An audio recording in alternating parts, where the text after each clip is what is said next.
14 minutes left in Dallas in the Arkansas-Carolina battle in the Midwest Regional semifinal. Main thing here is that UConn is in their press. Howling Misses the three, and it's tipped up and in by Dale Davis. And it's 69-67. Boy, has he come to life in the last 10 minutes. Once this action is picked up, he's been doing an outstanding job on the board. 9 points in the second half. Most of his rebounds in the first. Hennefeld nearly lost it. 2-point game, Connecticut in front, and the UConn will call a timeout. They've got 2 left. Yeah, a little fury. You notice on that press, Scott Williams was forced to call a timeout. Then he came in, he could run the baseline to get it in, and he got himself stuck behind the backboard. And you can't make that pass down the floor to your right. So he's got to be careful. They're going to have to call another timeout, or a turnover will ensue. Second personal foul on Ron Hury. Third team foul for Arkansas. Williams blocked cleanly by Miller.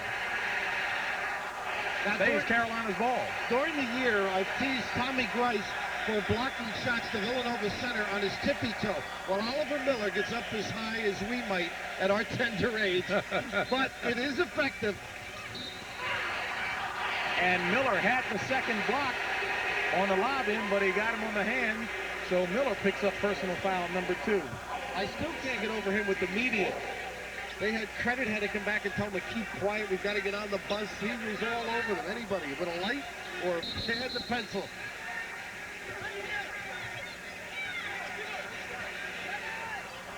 A low-scoring affair thus far, certainly lower than what Arkansas would like to have it. There's that alley-oop.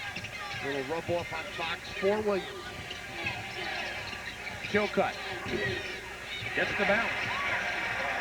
And the 1-point Carolina lead. You know what I noticed on the Arkansas defense? They're very tough outside, but soft in the middle. So you can get the ball in, do some things, and kick it. Nice kick here. And Bowers can't find the ring. Good hands, but in points. Want to welcome those who've been watching the Midwest Regional in Dallas between North Carolina and Arkansas. This game has tightened up in a big way. Clemson has outscored Connecticut 27-10 after falling behind by 19. Well, they've gone to a spread offense now. They're looking to take you off the dribble. Smith goes inside to Burrell. They're going to use the clock. Hennefeld nearly saved another turnover on an errant pass. See, in this situation, you try to have your best foul shooters with the basketball. 5 seconds on the shot. Tate George is picked up on the trap. Hennefeld fires it up. Misses. Didn't have much time. Dale Davis with the rebound, and Clemson looking at a chance to tie. Davis was a little upset because there were 2 orange shirts racing to the other end of the floor for a possible layup, but he couldn't get them the basketball.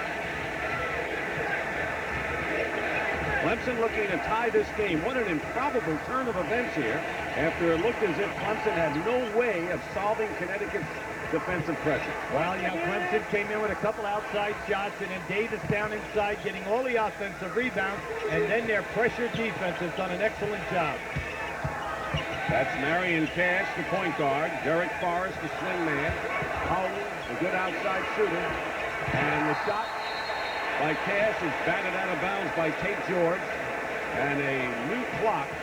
There's the score. Carolina leading Arkansas by 1 in the second half. Rod Sellers replaces John Gwynn in the Connecticut lineup, so they're going bigger now. When that shot was attempted, Tate George blocked it with 1 second left on the shot clock. And then finally expired. Under a minute to go and 40 on the shot clock. Game coming down to the last minute, and a 3-point shot is missed by Howland. Burrell knocks it away, and it's still Clemson's ball. He tried to throw it off a Clemson player, but I think the Clemson player was on the line. Yes, he was. Now remember, in this situation, Clemson has 3 timeouts and UConn 2. Derek Forrest goes out of the game, replaced by David Young, a sophomore who started a lot of the season. Good ball handler. Good perimeter shooter. They can almost play for the last shot, but they're down by 2. Now this is interesting that they're running time here. I would think that they would go down inside. especially with the offensive rebounding possibility. All right, right now, UConn is in a 2-3, very aggressive zone. Young, There it inside, they surround the big man, Davis, and Davis steps on the line and turns it over to Connecticut. Well, that has been their thing all night. Their Cliff Ellis looking for a timeout. Anytime you drive the baseline, there have been 3 shirts on you all game long. This has been consistent. Watch how they rotate. You'll see this pass. Now here they are. They're playing around with you, but they want to go down inside. Here comes the drive. Now watch the move. There they are.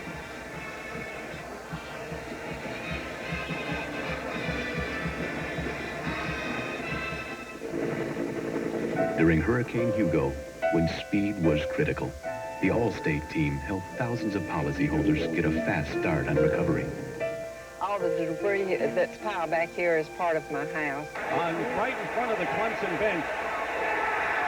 They Now they gave it changed to it. him. It's Clemson's ball. See, that time, once you make that pass, you must get rid of the ball quickly or use the timeout. You cannot allow them to trap you in a situation like that. Each team has 2 timeouts remaining. No fouls to give. And the penalty and the possession arrow favors Connecticut. And a timeout called by Clemson, so they'll be left with 1 timeout. Now we're going to take a look at the last play for you. Now here's your inbound pass. See, once they make that trap, you have got to, you must spread out, come and meet that basketball.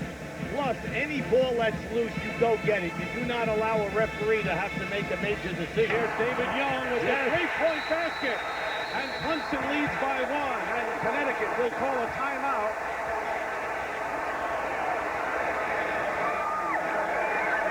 Clemson leads for the first time since the early going.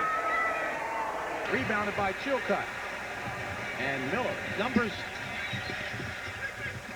Good save by Fox into Lynch. And Howell gets Lynch with the body. 3rd personal on Lindsey Howell.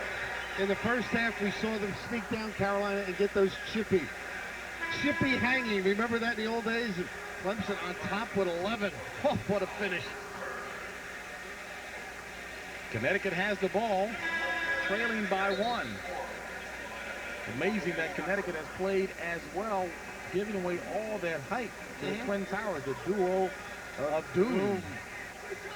And some nights they don't play well. They're doomed, right?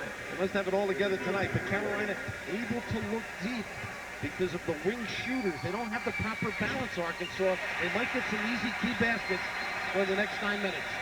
So the length of the floor trailing by 1. Well, right now, Clemson is in a 1-3-1 at 3-quarter court. Now, the reason why you get in this is so that you can get 2 guys on any dribbler. It'll be interesting to see how UConn attacks.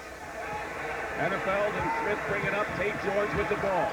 Tate George fakes to the top of the key, goes up with it. It's short. Knocked around. Rebound. Tyson of Clemson with 1 second and a foul against Burrell, and Clemson can wrap it up on the line. What an improbable turnaround, but if you've been following the Tigers, nothing unusual. Like Cliff said, we win ugly. Sometimes it's amazing that we've won 26 games. We're a poor shooting team, but our defense is what brings us back. And it's the old story. You have more than one defensive look, you can get the job done, and that's what happened today. So Sean Tyson, who lost 30 pounds after gallbladder surgery and missed last season, but one of the better free throw shooters at 75% on the line.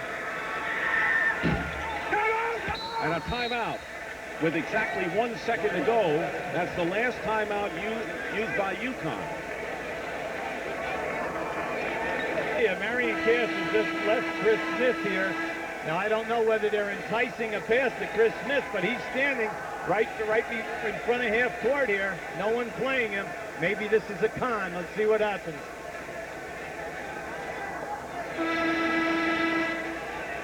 Now we're ready to go. Here goes the long pass with 1 second to go. The shot. Yes! The shot's gonna count. The shot by Tate George wins it.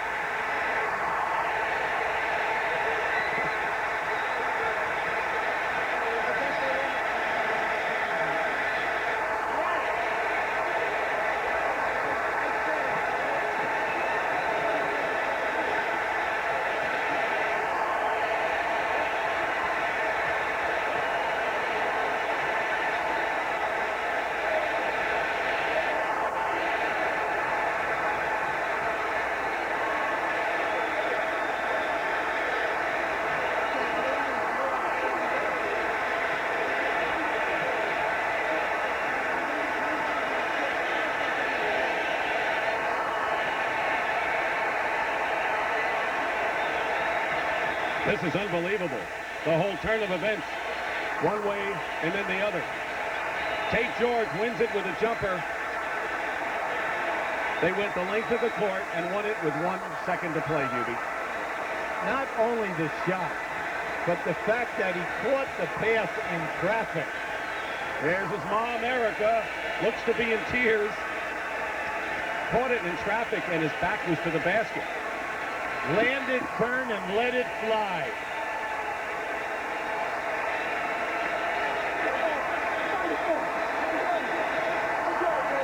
Tate George, Connecticut will advance to the regional final on an amazing shot.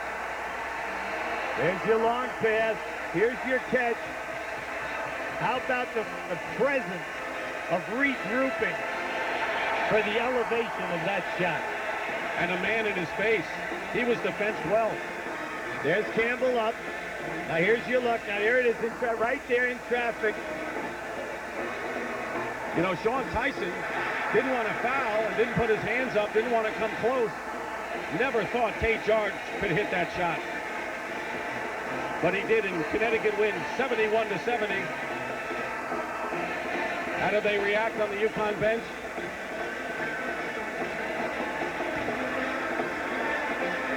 Is this what it's all about? Jim Calhoun gets to the regional final. Down over $100,000 to come and play basketball at UConn.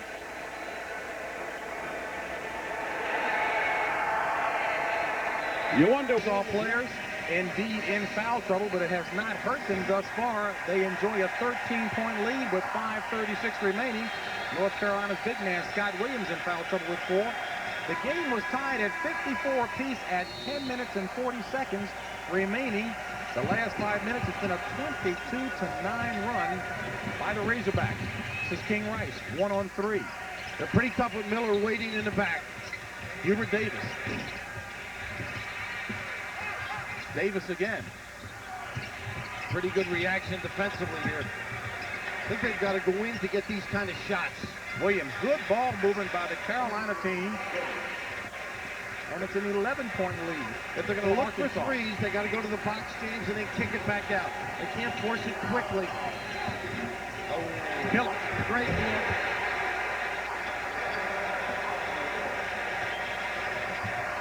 Oliver Miller with 12 points, averaging 11 off the bench. And Williams with only his 7th attempt at a three-pointer.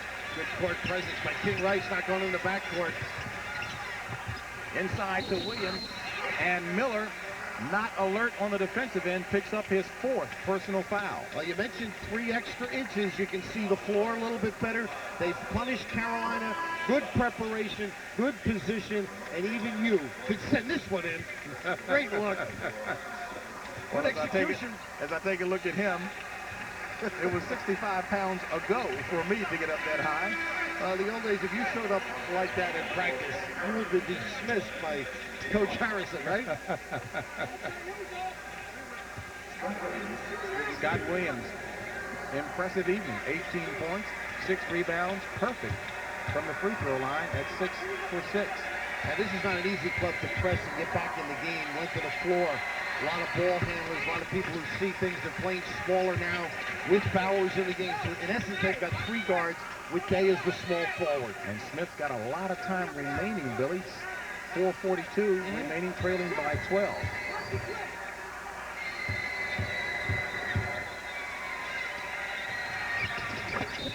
Make it 11 as George Lynch replaces Scott Williams. Smith looking for the quickness on the press. Going for the home run. They really don't need this. Pretty good presence as well by Day. Not a bad pass by Miller. He likes the long one. Risky looking, though, wasn't it? Yeah, he looked like a quail. He doesn't really get a lot of follow through on that. Sounds like a Billy Kilmer pass. Exactly. Ball handling squad in for bad nice job. pass to Miller. And he's fouled by Rick Fox. Pete Chilcutt committed so early. Miller was wide open. You've got to time your step out. You don't leave a man until the ball handler is trapped and then he reverses out and does not see Oliver Miller. Fourth personal on Rick Fox is Scott Williams, and King Rice replaced Kenny Harris and George Lynch.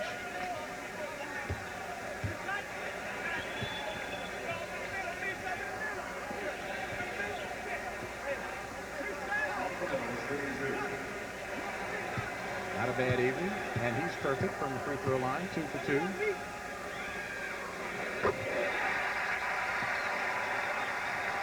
Very stoic, huh? Almost a matter of fact on that back. I guess when you win as often as Nolan does, you don't get into it as much. But maybe underneath.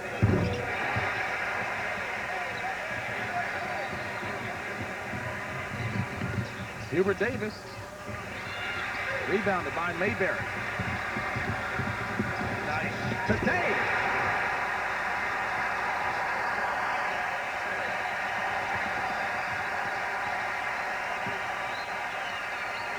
Fox for 3. Mayberry. And good hustle by King Rice, and even better by Arlen Bowers. Miller.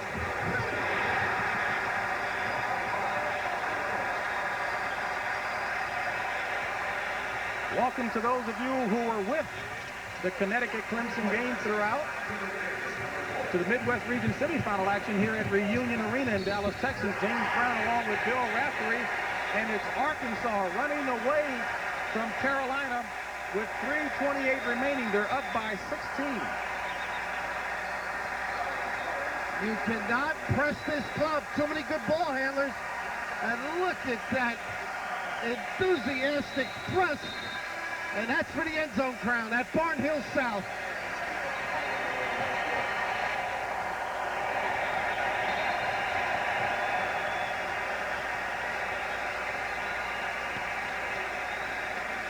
No timeout, James. I believe they thought it was a TV timeout. Well, they're never giving it to Carolina. Well, Dean Smith says, I don't want it. I didn't call it. He's saying King Rice called it. I saw him go 2-1. And this is 1-1. Dean Smith always values his timeouts, holds them as long as he can. And again, a magnificent job done by Dean Smith. He got his ball club here with the upset of the top seed, Oklahoma. And he thought that the game against Oklahoma prepared his ball club well to play this Arkansas team, but Arkansas finally getting it all together has exploded to a 16-point lead. Did you know the cost for these 2 business calls from Los Angeles to Las Vegas at 10 a.m. may be different than you think? The check's in the mail? Great. With AT&T Pro Watts for this business call lasting over 4 minutes. First half for this young man, 14 in the second half. And Arkansas on a 32-16 run in the last 7 minutes. They enjoy a 17-point lead over North Carolina with 3:26 remaining. James, so play heavy. You play this way, play heavy. He's done everything. And Arkansas has forced Carolina into 17 turnovers. Anytime you slow it down when you're in up-tempo, you run the risk of making some mistakes. Bowers to Miller, got the steps. Walk first before being fouled by Chilcutt. Traveling call on Oliver Miller. Carolina needs goals quick. That's why Denny's in the ball game, a deep shooter. But to get them, I still think you've got to go to the box. If the guy doesn't have it, then find somebody outside. Don't just come down and shoot long threes. Jeff Denny, Hubert Davis, Scott Williams, Rick Fox, and Pete Chilcutt. This is Chilcutt. Denny. And Carolina with a 3rd consecutive attempt. Davis off the mark. Finally, Arkansas with the ball. Just go up and shoot the 2 and then press maybe, huh? I don't know. The 3 can blow you out quickly if you don't make them. 2:30 remaining. And Arkansas with a 17-point lead, eyeing Saturday's regional final here. The winner of this game will play the winner of game 2 here in Dallas, Texas Xavier. And Lindsey Howell leads the game with 25 points, averaging 13 on the season. Did he have some ball game too? First half got them going. This is indeed Barnhill South. Oh, it's incredible. Chris, the Southwest tournament here. A lot of the Arkansas people gobbled up all the tickets that were left. And there were only 1,000 given to each school, but Arkansas, of course, enterprising fans called the Oklahoma fans who had tickets. And Oliver Miller leads to a well-deserved applause with 19 points. Well, that's one bear hug Richardson might lose. He's a big guy himself. Well, Frank Broyles has made a lot of correct decisions as a football coach, but maybe his best decision ever, and a tough one at the time, was to hire Nolan Richardson and stand by him during those early days. He has done just a marvelous job. Mayberry.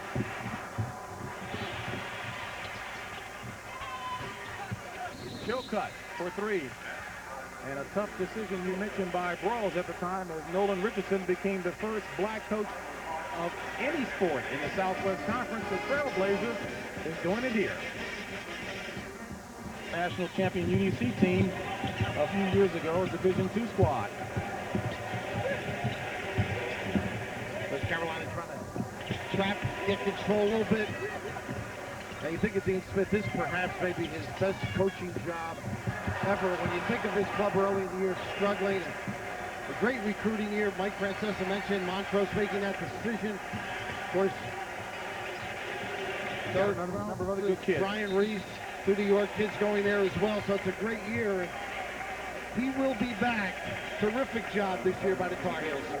Coming up next here on CBS, some of you will see the contest here between Texas and Xavier, while most of you will see the Duke Blue Devils from the ACC taking on UCLA back into the Sweet 16. Familiar name. Jim Harris has done a good job there. Sure has. And incorporated John Wooden and got him involved as well. Dean Smith did not recruit. He selected.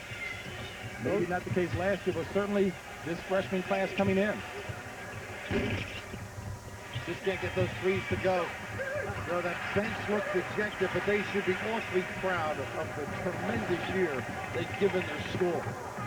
1:17 remaining, 92-73, Arkansas leads. And P.J. Colissimo, Seton Hall coach, was telling me that, I said, how is this last summer? He said, Dean is back, meaning he was involved with a lot of big-time players. So, Tar Heel, NCAA. And even after 29 years, you said you were impressed with Dean's ability to still change with the times and the game. Understands what has to be done. He can play at a quick pace, slow pace. He coaches his team. But this is Nolan Richardson's night. And a chip with it. Compliment to him. Just great preparation. Dave.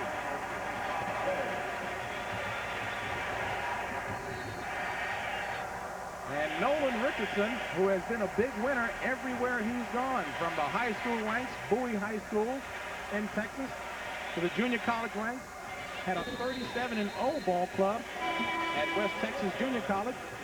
Tulsa turned that program around, and now Arkansas. And of course, you mentioned Frank Broyles making the right decision, and Frank Broyles is convinced that with the right coach and Nolan Richardson in talent, that he's got the program of the 90s. And the family atmosphere, too. We talk about Rolly Massimino and coaches like that, Dean Smith and other ones.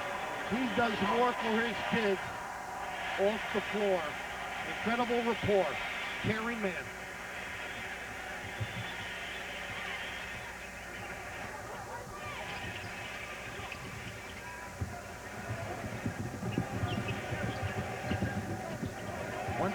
Seconds remaining. Whitby. Cannon Whitby off the mark.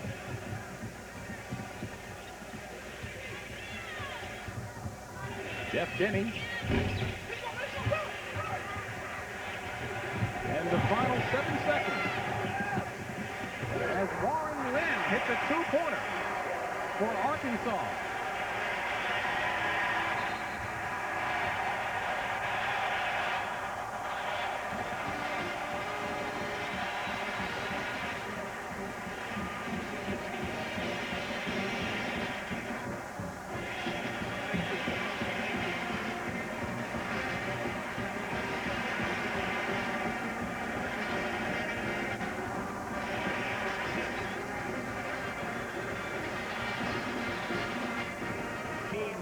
Don McClain. That's the guy that has to get going. We must see him receive more catches than he has up until this time because he is a premier scorer. Henderson. Same thing. Henderson has hit 4 threes. And you know he'll be shooting all the way. McClain. Wilson. Trevor Wilson. The two of them have been a tough tandem all year. Trevor Wilson, so quick, whether he's playing on a post situation like that, a quick move, or whether he's flying on the fast break, but I like the way he's rebounding. Lead is cut to 2. McCaffrey misses. Loose ball, and the possession arrow favors Duke. This is such a great game to watch. Both teams very tough defensively, very hungry to get every loose ball that's out there.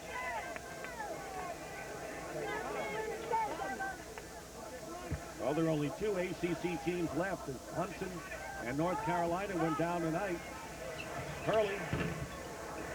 McClain the rebound and a chance for UCLA to tie the game.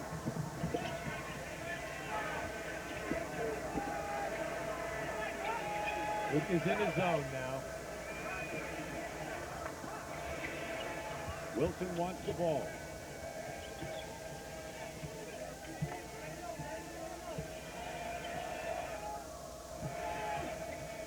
Wilson from McClain, and a foul against Duke. If it's against Henderson, and it is, it'll be his 4th personal foul. So Duke has some terrific foul problems on their team. Their leading scorer now has 4. Trevor Wilson on the line to shoot 2 and can tie this game. Wilson tonight has hit 5 of 9 from the line, and you mentioned that story has really hurt UCLA. If they could only make half of those missed free throws, where would they be? Because they're getting on the line, and that's a very difficult thing to do against the Duke.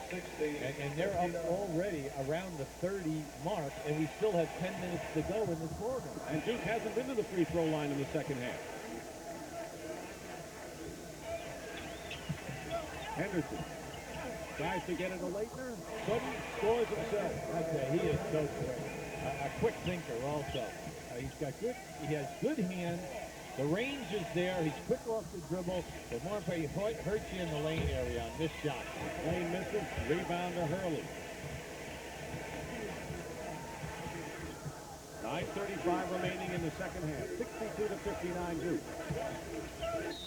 And traveling call against McCaffrey, the freshman. UCLA tightening their defense a little more in the last several minutes. In fact, Duke was shooting in the 30s in the second half. They're the UConn Huskies. They'll play the winner of this game Saturday. They've changed the foul to Kubek, so Henderson is still with 3. Kubek picks up his 3rd foul. Martin in the lane. Rebound Butler. Picked up and in by, I think, Tracy Murray. No, McClain gets credit for it. McClain. They were this small unit in there. Henderson and Cricky must rebound for Duke on the defensive glass. Early with a great fake on Martin. Leaves Henderson wide open for his 5th three-point pass. I'll tell you what, let Henderson stand over there and save his energy for all these threes that he's making. 25 points for Henderson. Senior from Illinois having a big game. The UCLA running all that baseline screening, but all Duke is doing is switching, and they're not worrying about the mismatches. Ricky staying with Wilson. What spins around McClain. Good hands by UCLA, and McClain and Wilson are always around the ball. What a move by Trevor Wilson. The shot just won't drop for him right now, but McClain is doing some job at both ends of the floor on the board.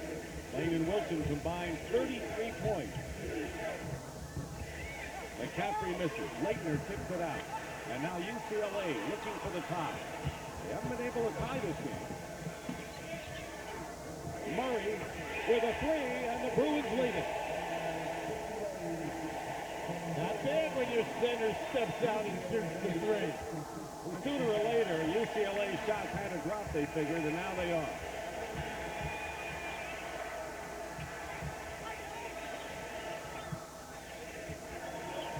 Last lead for UCLA was 11-9 early in the first half. Duke needs quicker ball movement right now to make that UCLA zone shift. Leitner from McCaffrey. Great pass by McCaffrey. Leitner playing with 4 fouls. Abdelnaby is on the bench with 4. Duke is up by 1. Nearly 7 minutes to go in the second half.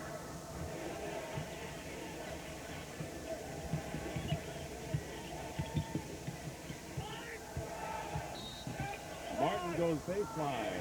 They call Hurley for the foul.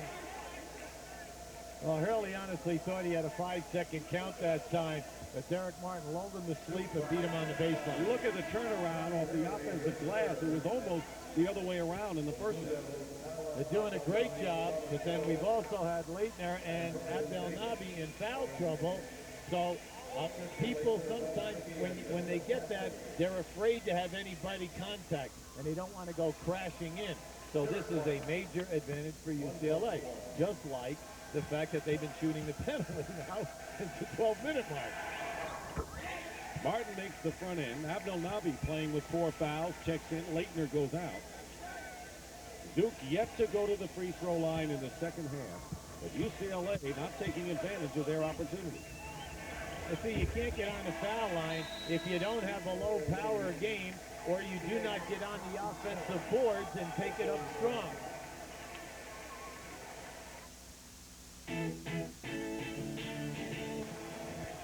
Now UCLA with a 1-point lead, and the ball. Wilson fights in. Abdelnaby with a block. Playing with 4 fouls, made a big block on it. Yes, he did.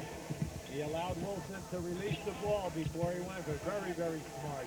He avoided the body contact. Henderson, the UCLA honoring him a lot more, it seems now. Henderson shooting over Wilson with a 3 and hits another one. 6 3-point baskets by Phil Henderson and 28 points.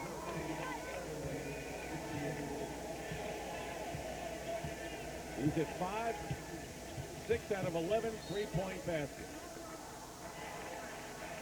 When people are burning you with the 3-point outside shot, you must get to them quicker and force them to dribble the basketball, even if they should go by you, because the interior defense of UCLA off the dribble is excellent. But right now, they keep giving him the shot. He hasn't put the ball on the floor yet. Young UCLA club, as you pointed out. Abdelnaby from Bloomfield, New Jersey, a senior. Wilson. In and out, Henderson the rebound. Duke by 2. They trailed by 1 a moment ago, but Henderson's 3 put him up. Xavier leading Texas, and the Longhorns coming back in Dallas. Hurley. Couldn't put the fake on Butler. Henderson misses Abdelnaby. Goes up. And a foul against McLean. I believe it'll be his second. Both teams in the bonus now. See, Martin stripped Abdelnaby that time, and he thought, Coach Harrick right now thought that Abdelnaby was over the back. But from our angle, it's a good rebound. Now, you see the move. Now, as he turned, okay, McLean bumps him as Martin strips him. Gerald Matkins comes back in the game. He's playing with 4 fouls, but he has 14 points. Playing well defensively. Butler out for UCLA. And the first free throw for the Blue Devils in the second half comes with 5:17 to go in the game. Ala Abdelnaby's parents, originally from Alexandria, Egypt. Very gregarious sort. Spent a lot of time yesterday talking to the media, and I suggest he said he was a little concerned that maybe his concentration might wane. Duke again up by 4. Matkins hits another 3. Atkins with 17 points with his second three-point bomb. Not bad for guys, you know, just say, hey, I mean, that's something. Look right for that shot. Boom. He's their best, maybe their only three-point threat. 1-point game. They're all over Henderson now. They won't give him an inch.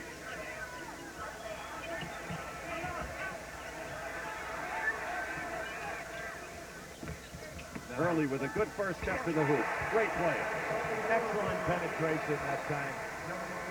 Hurley just split the defenders. And see, once he gets down in there today, he's looking for that shot. That's what Coach K wants him to do. He's been passing a lot this year. Wants him to be a scorer. And a 5-second violation called, and Hurley did the number on Derek Martin, and now he's starting to play big again. Well, let me just say this. In the 2 games in Atlanta, Hurley has held his men to 9 out of 32 shot attempts. You see, he's very, very tough on the dribbler. Now, he just didn't learn that at Duke. You know, his dad's team, St. Anthony's in Jersey City, they've won 8 straight Catholic B championships, and before that, I don't know how many Group C championships. Kristen Leitner back in the game. He has 4 personal fouls. Thomas Hill, this is the jumper. Wilson the rebound. 3-point lead for Duke. Under 4 minutes to go. UCLA is at their best when they push the ball and they get the numbers on the break. Timeout by the Bruins. Just spread it so far, and individually they're so good. Everybody stays at home on the wing. Davenport on the one side, Gladden on the other. And boy, the field, the NBA field. Pump, get him up, get that contact, and drill it. I think you like that. I do. It's amazing at a young age what kids pick up. So Maurice Brantley apparently is going to stay in the game with 4 personal fouls. As Blanks drops in his 10th point, 8 of those coming in the second half. Poise right now. Walker's got to get it to the right spot. And this generally, and the push-off by Hill. The angle of the pass, James, caused the foul. Dead on line with your postman. You've got to dribble down, get the proper position to make the entry pass.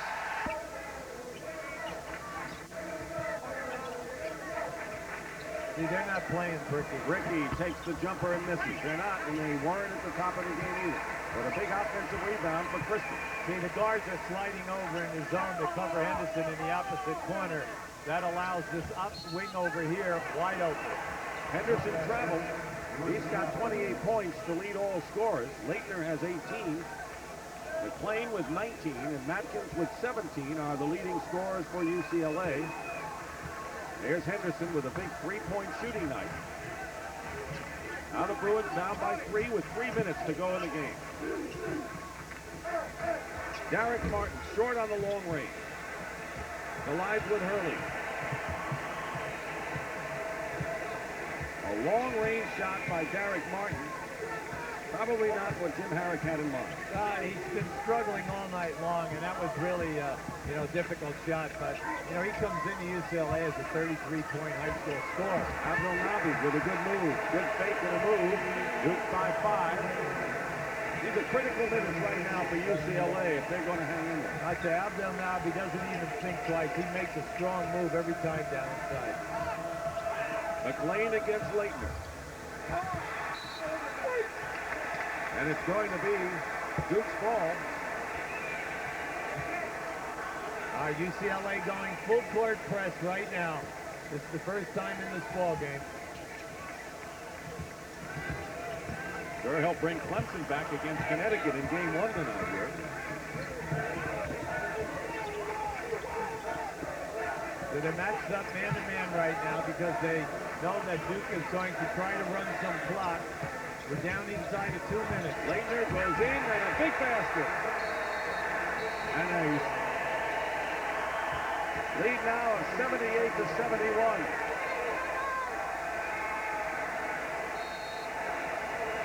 That field goal just took the heart out of the players, the expression on their faces. Duke on an 11-3 run here late. didn't say to Jamal Walker in the time, hey, you've got to get back to your game now. You've gotten the big guys involved. Texas is playing better defense. They're fronting, they're in position now. You've got to get into it, get frenetic, get yourself going. The crazy style of play that he's so good at is lacking right now. Xavier needs that. Guillermo Panama Myers from Panama City, Panama, considered to be the most improved player in the conference the last month as he misses the second free throw. 1 of 2 cuts the Xavier lead to 2.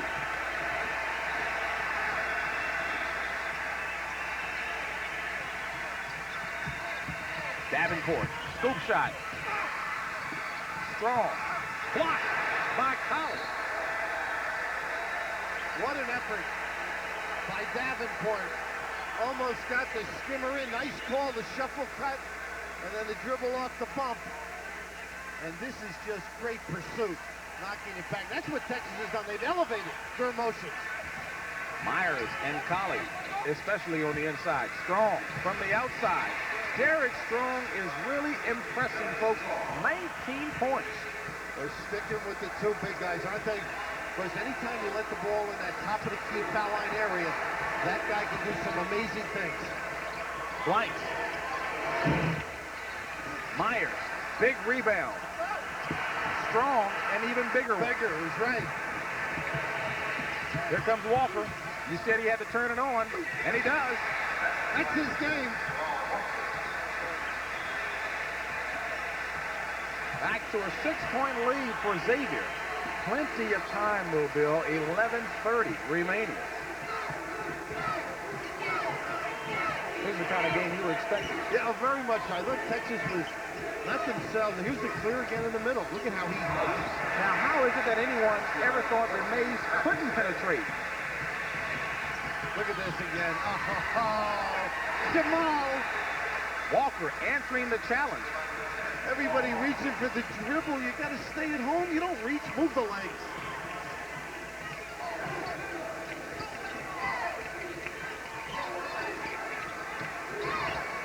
Blanks operating on Davenport. And is fouled by Michael Davenport, his first personal. Well, the guards on Texas are renowned with their ability to create. Usually the jump shot, but Jamal Walker, sometimes out of control, but most times extremely effective. What New York City guard do you know who wouldn't answer the challenge? Oh, there is something about kids who love to play in the schoolyard. They just like to take it at people. Jamie Gladden into the game for Xavier, replacing Colin Parker. Lance Blanks steps to the free throw line. Plays 3 different spots on this one. The lead with 6 minutes to go. This is Trevor Wilson missing from outside, late with the rebound, and Duke about ready to put the finishing touches on UCLA to move into the regional final. A foul is called against the Bruins. Once UCLA took the lead, Duke regrouped. And if you go back over the last 2 minutes, UCLA is forcing the shots. The shots that are being missed at this time. Each team with 2 timeouts remaining, no fouls to give, and the possession arrow faces UCLA.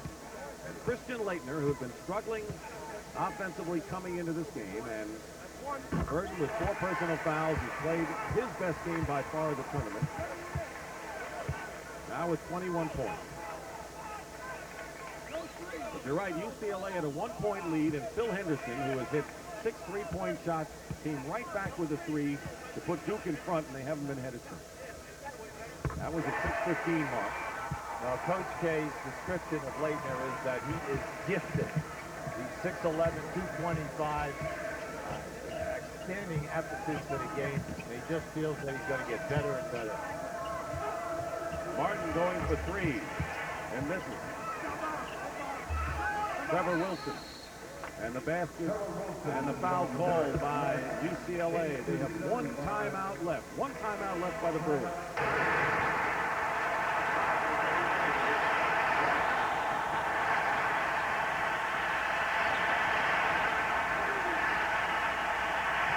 Is there something wrong with me? Wasn't there somebody ahead? Texas is now by 1.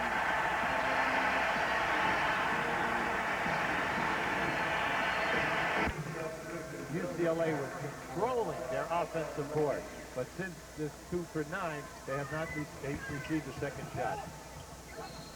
McCaffrey's foul is double teamed. Just try to stop the clock as best they can. 1 minute remaining. This continues per minute, and it's a new era. You don't give it up to your partner, and he's not entitled to get mad when you don't. The new philosophy of basketball. Boy, did they get away with an odd call. Glenn, shot off, rebounded by Colley. As Texas has taken its first lead since 24-23.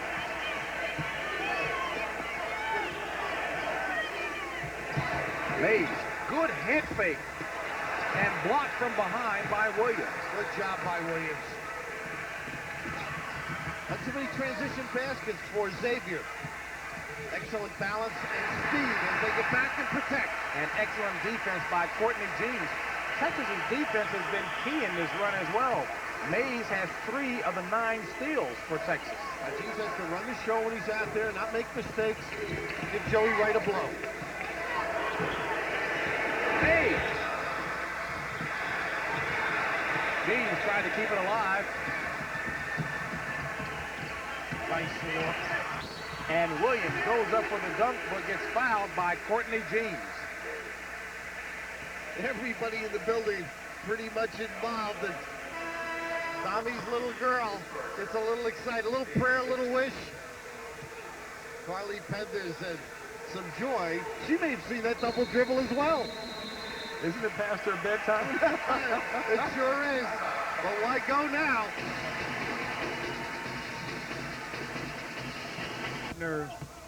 Finds McCaffrey. And this is a good free throw shooting team, remember, as Leitner is fouled by Murray, and he'll go to shoot the 1-and-1. Yeah, the main objective now is that you go for the steal. If you don't get it, you foul quickly. You force Duke to go at the other end and make the 1-and-1. You're only down 2 threes, and you have some excellent three-point shooters on your team when you're UCLA. Ala Abdelnaby is Mike Krzyzewski using the defensive player in Abdelnaby and the offensive man in McCaffrey.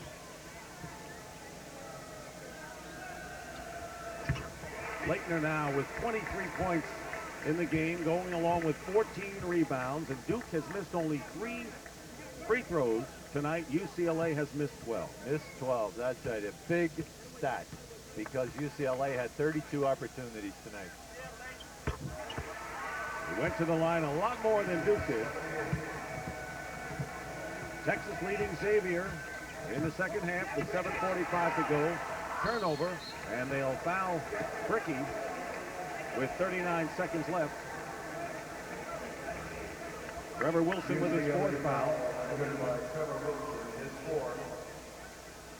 But even though they got it down to 6 points, the way Duke has been shooting free throws, the lead might have been 10 or more. And I want to tell our audience that we'll be sending you down to Dallas for what should be the exciting finish of the Texas Xavier semifinal. Arkansas defeated North Carolina earlier, and Clemson lost to Connecticut. So the ACC, which had 4 teams in their final 8, now down to 2. Georgia Tech and Duke, which should advance here. Duke plays Michigan State tomorrow night. Bricky made 1 out of 2, only the 4th miss tonight for the Devils. Lead is 9. Trevor Wilson. Abdelnaby got a piece of it. Garrett Martin throws up an air ball, and Abdelnaby is fouled. And he'll go to the line. You know, Abdelnaby here, that was a key block right there. On 18-point Xavier halftime lead, and Texas using good defense, 4 steals, back into the game. Sleight of hand pass tried by Colley, recovered by Myers. This is Blanks.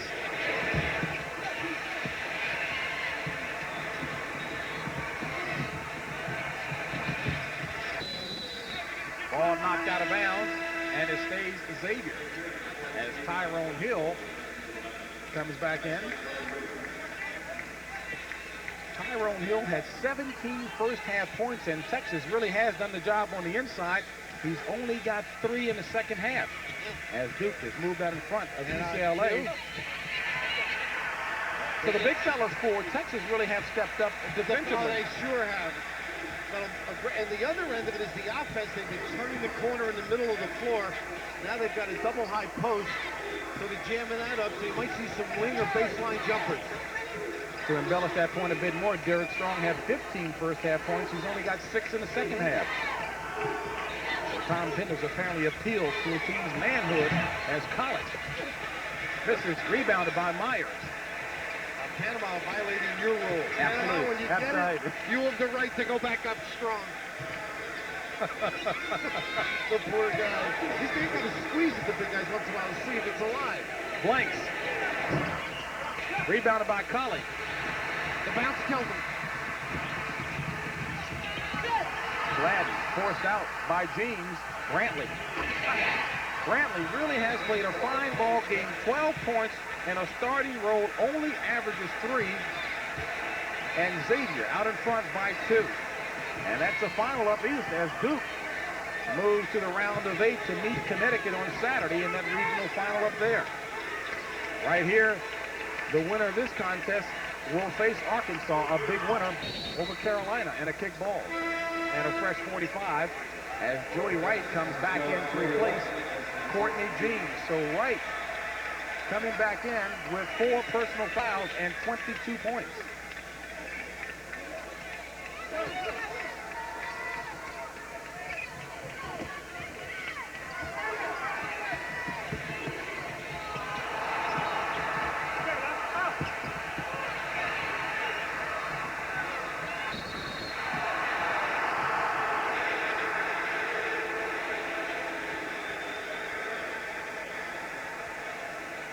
Welcome to those of you who are watching the Duke-UCLA contest, in which Duke won here in Reunion Arena in Dallas, Texas. Texas and Xavier battling a 2-point ball game. Xavier on top. James Brown along with Bill Raftery. Xavier in the white uniforms. Texas in the brown.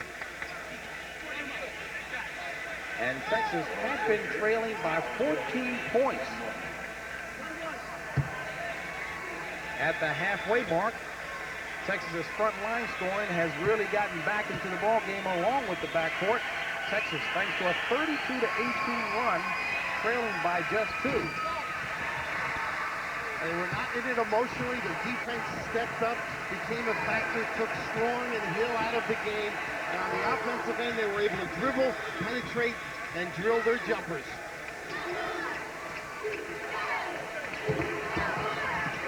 Right. That is their game right there. 24 points for Joey Wright. Walker. Blank. The high percentage Texas variety of shot. A Texas layup, if you will. And it's a 2-point Texas lead with 4:49 remaining.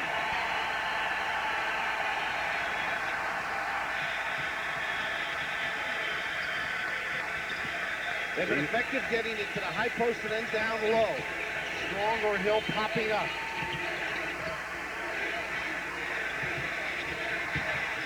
Strong drops in the basket. Derek Strong with 23 points. 15, of course, coming in the first half, and we're tied again. Big guys relax defensively when they get tired. They give up areas of the floor they should not.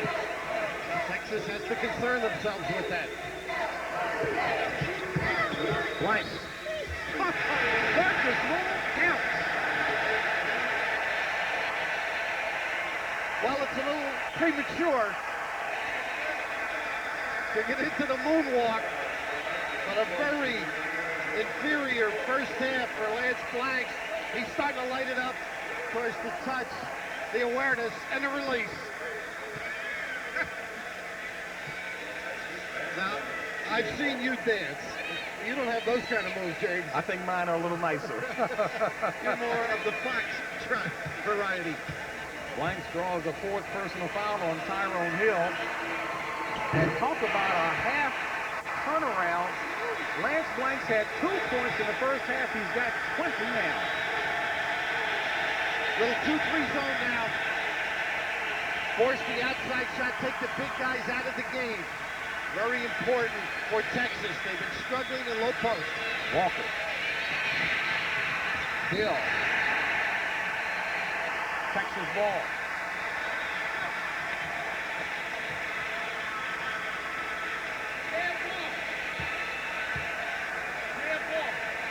Not enough credit given to Panama Myers and Loxley Colley for the job defensively done on Hill and Strong. The last 10 years, they will get a good shot, get it inside. No, not Texas. Their philosophy is get the feet set and drill it. That's our high percentage shot. White throws it off of Hill's leg. 3:29 remaining. Texas on top by 3, 82-79. They went man-to-man on the out of bounds, so you might look for some dribble drive. Mays drive and score.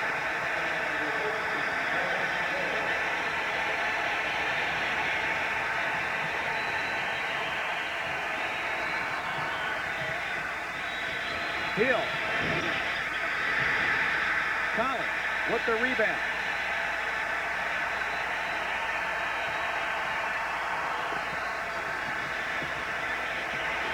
A little spread offense now, a little time or the automatic.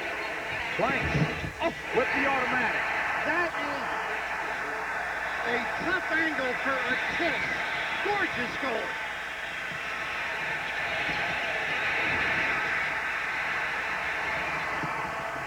Oh, my offense. He was in the air. Oh, he should have been. Mays put the foot out and initiated the contact. You can be moving backwards. A charge, a tough call. I think it was a good call. Irrespective of what the foot did. Well, the foot goes right into the defender. Well, he did move after, but look at that. Initiating the contact with the sole of the shoe. Ooh. Not set, though, and then you can move backwards. You're correct. A 19-5 Texas run in the last 6 minutes, and the Longhorns, the running Longhorns, out in front by 7.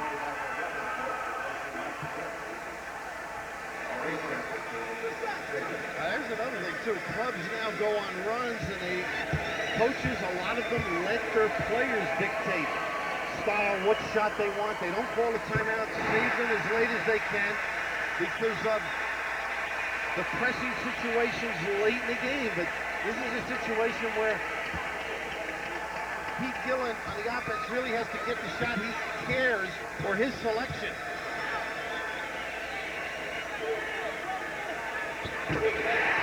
Two for Mays. Score and timeout, I would think, on this if they can. Still the 2-3. Blanks.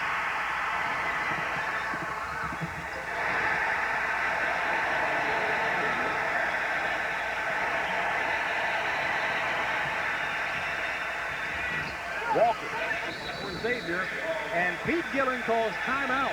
Texas up by 9.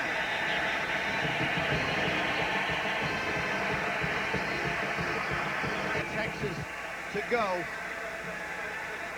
in your heyday, or maybe in Chubby Checker's heyday, you couldn't do the twist like Lance Blanks. I think that underscores the point we made at the top of the show. Better than anything, these kids are having fun. They sure are. They Mirrors the are coaches. into it. Got to come up with some traps and some gambles, and they get a little tic-tacker in the backcourt.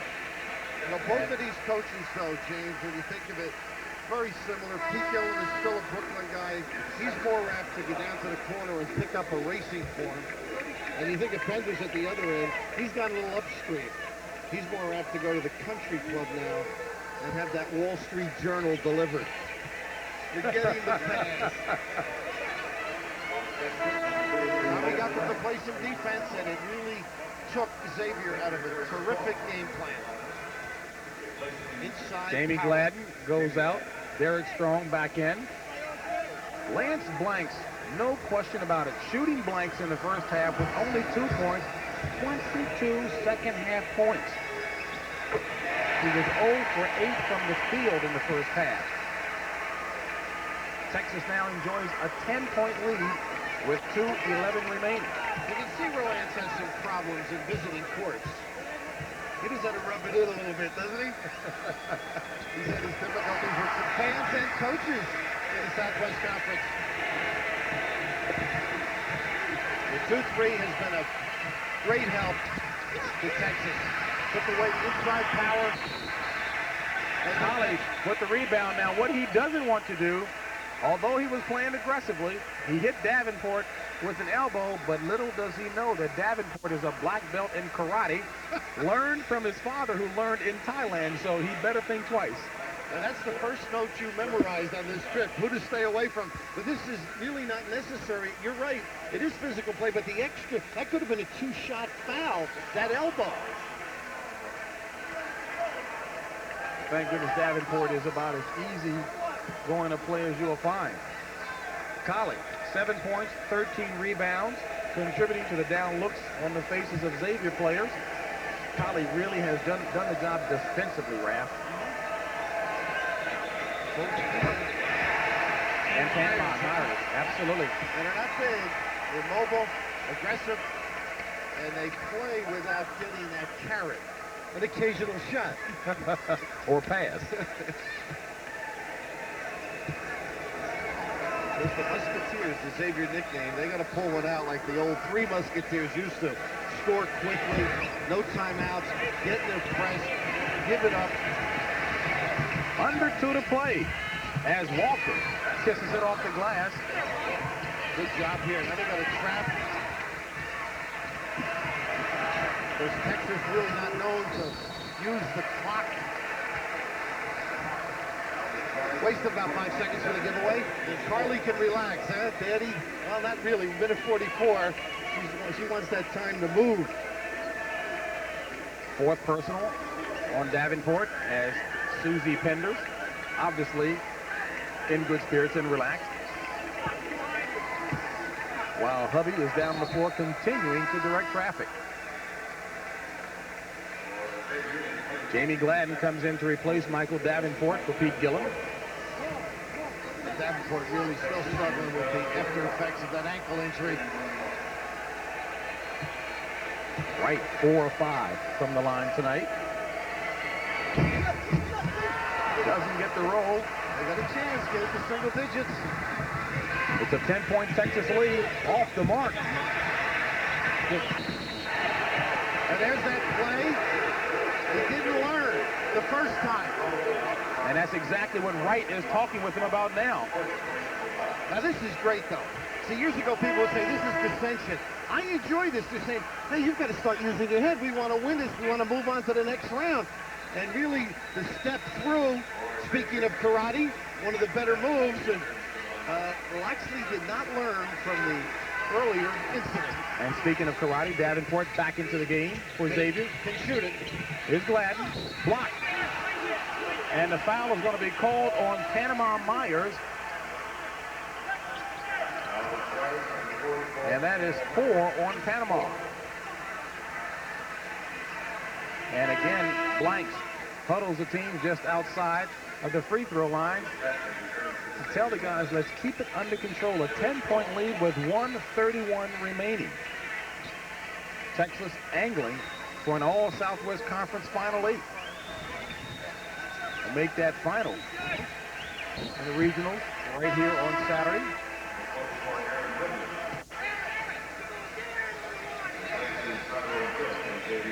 Aaron Williams in for Tyrone Hill.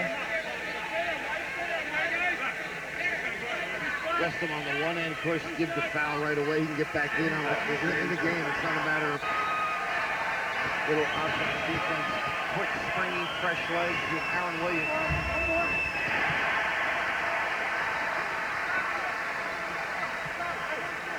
Extraordinary effort. Pete Gillen and his kids. Time left, could steal it. But reality starting to maybe catch up with the bench as they looked a little dejected earlier. Big rebound by Panama Myers as Mays says, give me the ball, let me take it. They're trying to give one. Play keep away. You want to keep the ball moving. Colley foul by Williams. Nice job by Williams. Stringy, isn't he? Absolutely. Really good reaction. You thought he was going to be a good one. Young player. And what minutes early in his career. Not carrying much weight in the air, so he can fly.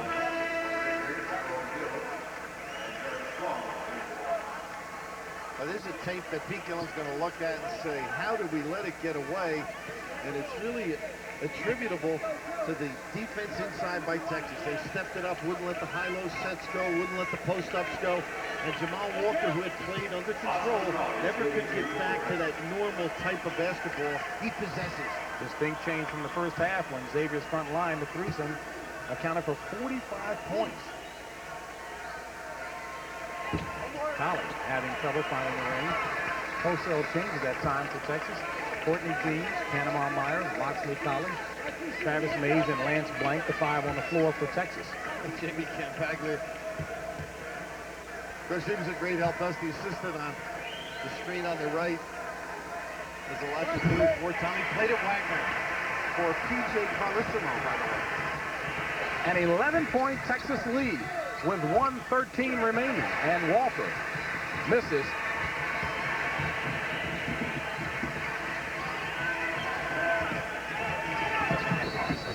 Blanks is fouled by Jamie Gladney. And Mays fouled by Derek Strong, and when he fouls, you feel it. Coming up tomorrow here on CBS, you'll see an outstanding lineup in the Southeast, Michigan State and Georgia Tech. That'll be a good one in minutes. Just an incredible run. Fun-filled, as you said on the open. 30 points for Mays. And just to think, Xavier's had difficulty scheduling some of the big powers the last couple of years, trying to improve their schedule. And you can see why. Hill's ball off the mark. Strong with the final. Myers really wanted to get rid of that one. He wanted to go to the line. If you're not going to pass it to me under the basket. That's right. Give it to me where I can do something. Why got it there?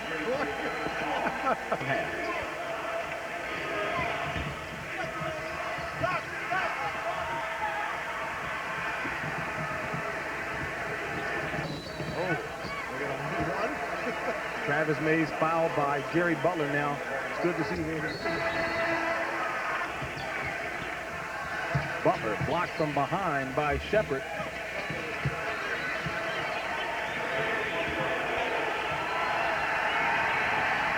And a remarkable turnaround in the second half gives Texas the victory.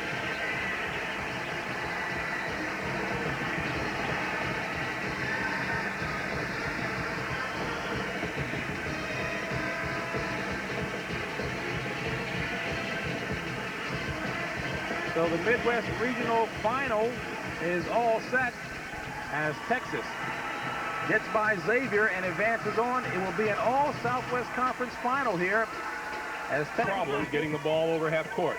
Michael Edwards is back in the game. A little more ball handling in there now.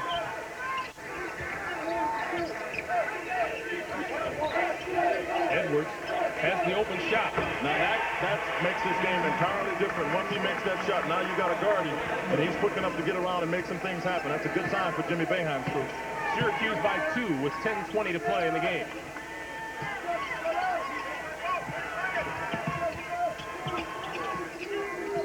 This is the zone that Syracuse is playing is a way to protect Edwards as well.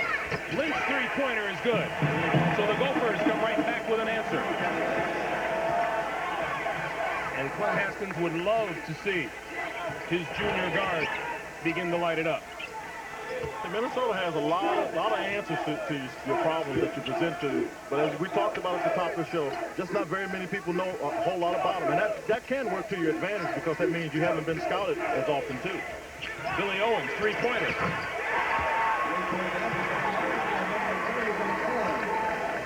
How do you like riding this seesaw? Syracuse has been doing a pretty good job over the last several minutes. That one out of bounds. It is Minnesota's ball. 9 2:25 to play. Syracuse by 2. Underneath, Billy Burton. And he was fouled. Boy, Burton got good, quick position down low. He just lulled Derek Coleman to sleep and got what you normally don't see a lot of. It's just stepped right into the basket, got the ball, and got Derek Coleman fouled. That's 3 on Coleman. Kevin Lynch, three-pointer. And he's at 2 straight. We talked about him at the top, early in the game, and he's a player. 12 points for Lynch. Minnesota by 1.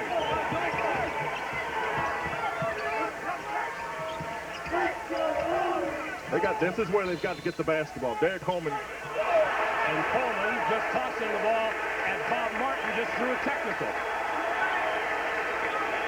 Coleman was bumped from behind, and from here, I would say, Quinn, he overreacted. There's no question. I don't care what anybody did to you. You don't have to throw the basketball at him. Derek Coleman has shown such good improvement. For him to do this is just absolutely unnecessary. You see right here that Martin is there, and it looks to me like that Derek Coleman initiated everything. He not only threw the ball, but he threw an elbow as well. Here's another look. Right there, he's got position. And he just comes over, and he fell backwards. I don't think Bob Martin meant to do anything.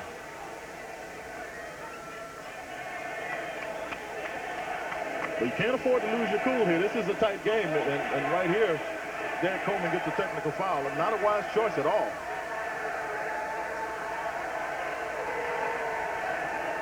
What Derek Coleman has to do here is settle down. Yeah, he does have to settle down, but it'll be interesting to see here. We got 9:06 to go. Does he get himself into the game by getting down on the block, calling for the ball, making some things happen? That's the only thing worthwhile in a game like this. Getting technicals aren't worthwhile at all. I don't think he gets it for 20 minutes. Alabama led it 21-20, and that was their only lead of the first half. Might go to Kimball, man down inside. He's got Cheatham. He's got 3 fouls on him. The one shot that has worked for Alabama has been Ori. He misses the 3. Fryer with the rebound, and Walker, wearing 32 tonight, brings it down, and Fryer hits the 3 to start the second half. That's how they started the game. They're really picking up this tempo now defensively. Knight chasing from behind, and Sanders will attempt to pull it out as they go after the ball. I think they ought to give Cheatham a couple of tries. He's down inside with Bo Kimball. What he likes to do is that turnaround, and it spins out. And it's yanked away by Knight. Has been into the hands of Walker as they come up the ball. And no basket. Foul is on Steamer, coming up over the top from behind, his second personal. Brent, a good thing for Wimp Sanderson to tell Cheatham right now is when it comes down low, Kimball is not going to guard you. So if he touches the ball, he should just go for the score. Boy, that one stayed close. Great job there by Clint Haskins, isn't it? I'm sure we'll be checking in on the end of that one as it comes down the wire if it stays close. Now here's Ori. This has been his shot. And he missed it, but it was tapped in by Cheatham. Again, Kimball is going to have a hard time handling him down low. Walker wants the layup. Misfire. Alabama ball. 2 down on the floor. The official's got 2 on one end, but Alabama's got advantage. He can't stop the clock. 5 on 3. Neither player seriously hurt, and still with a 5 on 3, Bama will work the clock. And I believe that Walker is in pain. He is holding his left side there a little bit, so he is shaken up, and Paul Westhead probably will go to the bench as Cheatham puts in the tying basket. 25 all now. Slowed him down to about 80 miles an hour. Knight with a miss. Rebound by Steamer, and here's Kimball's 3 short. Altered. Great job by Cheatham.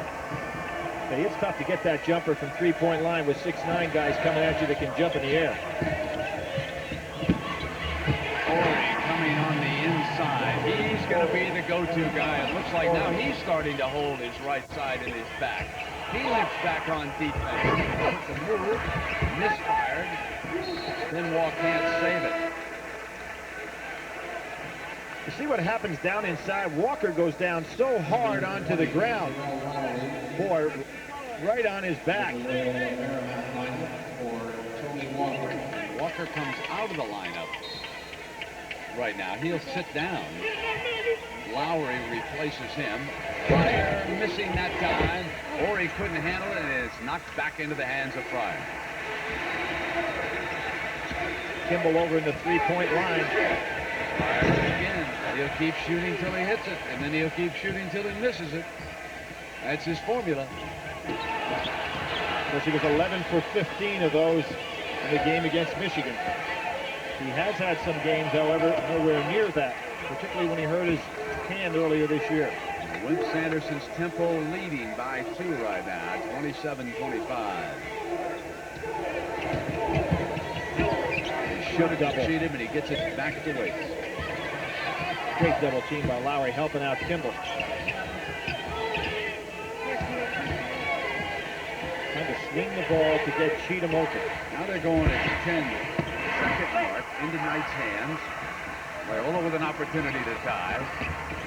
Pull up by Lowry, and he hits a 2.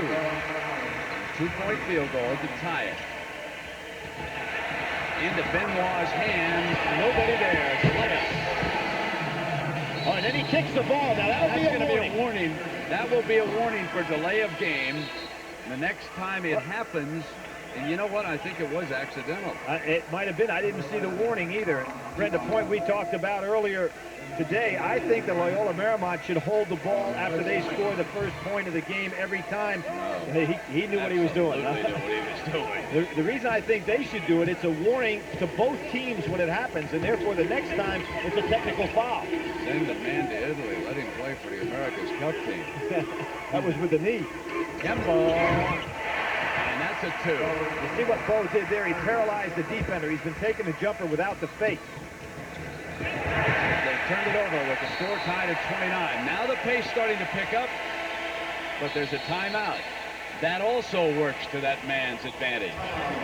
15:46 and timeout. Point first half, he now has 16 for the game, 14 of them here in the half, and 7 of 10 from the floor. Well, this is a critical point for Minnesota because they now have to play without Willie Burton, their leading scorer. He hadn't done much in the game, but his presence has gotten people like Lynch open. So now they have to find some other ways to get offense and a way to stop this guy, Derek Coleman. Coleman double-teamed, and Martin leaned into him and drew the foul.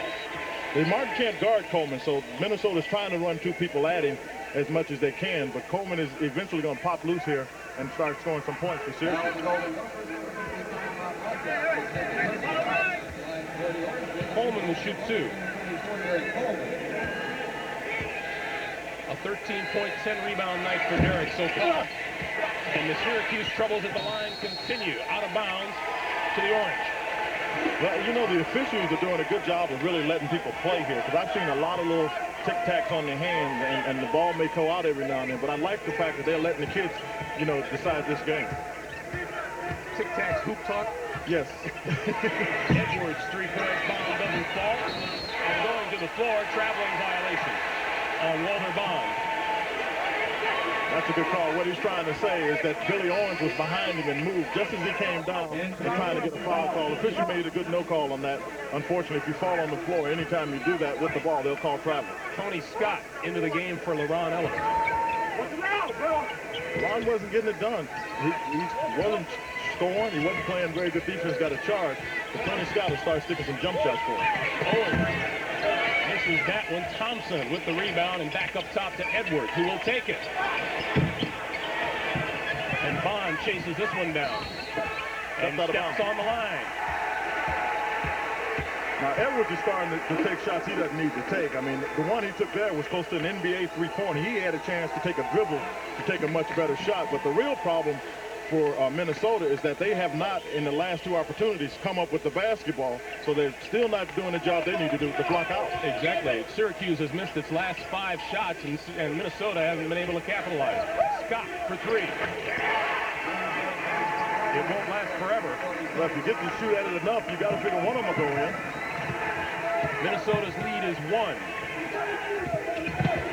Bond looking for room on the baseline and then back outside to Coffey. They've gone back to man-to-man, Syracuse has.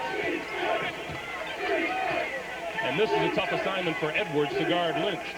As long as Lynch is standing out there dribbling the ball, it's to Edwards' advantage. But if you get Lynch down on the block, he clearly has an advantage over Edwards.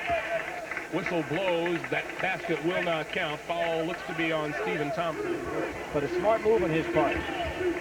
Horry and Cheatham, Billy, appear to be two athletes whom the Lions are going to have a lot of difficulty with matching up. Very difficult because they've got Kimball down inside defensively. Here's Steamer handing to Kimball. And it is tied as Loyola quickly backs up field goal and now goes for the turnover. Waits gets it up beautifully at the hands of Sanders, who will go for the layup, score it, and he'll come to the line. Sanders' quickness with Waits worked perfectly. It's nice to have the guards at the end of a fast break opportunity, and that's what Horry is allowing them to do. Steamer doesn't get there in time. Great layup by Sanders. He started after the 13th game this year, teaming up for this club. Up ahead is Newburn. The defense against Syracuse fell asleep, and Richard Coffey called it. They had a little high sign between Newberg and Coffey. Syracuse got to do a better job getting back. Minnesota back to the 3-point lead. Minnesota has hit its last 5 shots from the floor. Owen, 3. Around and out. Coleman, another rebound. And Owens, good behind the back pass for Ellis, who was blocked and follows up. Offensive rebounds, we talked about it. Newburn down court by himself, and Lynch will slow it down. 70-69 as we approach 5 minutes of play in the game.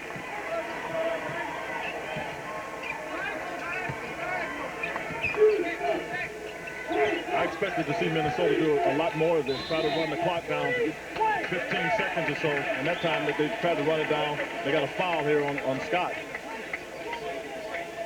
Foul call. Let's take it back down to the other end in this Billy Owens. Well, Billy Owens has got so much ability. He goes to the basket, sees the defense collapsing on it, and gets it to LeRon Ellis, who doesn't get it in the first time, but he stays after it. But, you know, Billy Owens, I've liked this game. He can really do some good things where he pass it, shoot it. But most importantly, if he can get LeRon Ellis in the game, it really helps his club. By the way, we watched Syracuse practice those passes yesterday. Coffey shot off the baseline, doesn't go, and here comes Thompson. Syracuse down by 1, 4:45 to play. All the way across court to Scott. Coleman lost the handle. On the floor, picked off by Minnesota.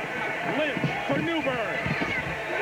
Lynch makes the block. He turned the defense all the way around. Stevie Thompson never found Newburn because Lynch turned him, and he was able to get it to him at the last second.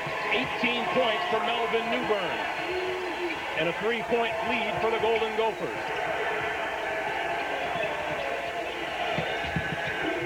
Scott for 3. Scott with the foul. Missed it. Here comes Newburn for Lynch, and Lynch lost it.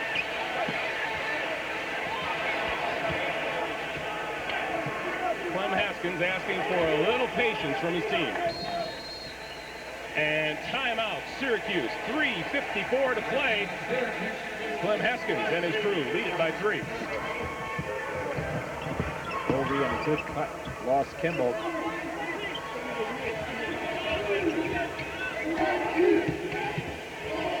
Can't get the ball into the low post.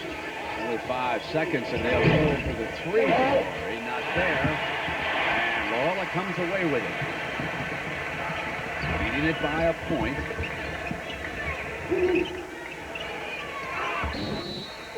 Away from the ball, foul on Haskins. And that's his 3rd personal of the game.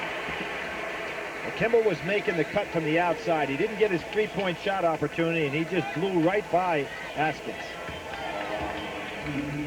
Minnesota and Syracuse staying tight.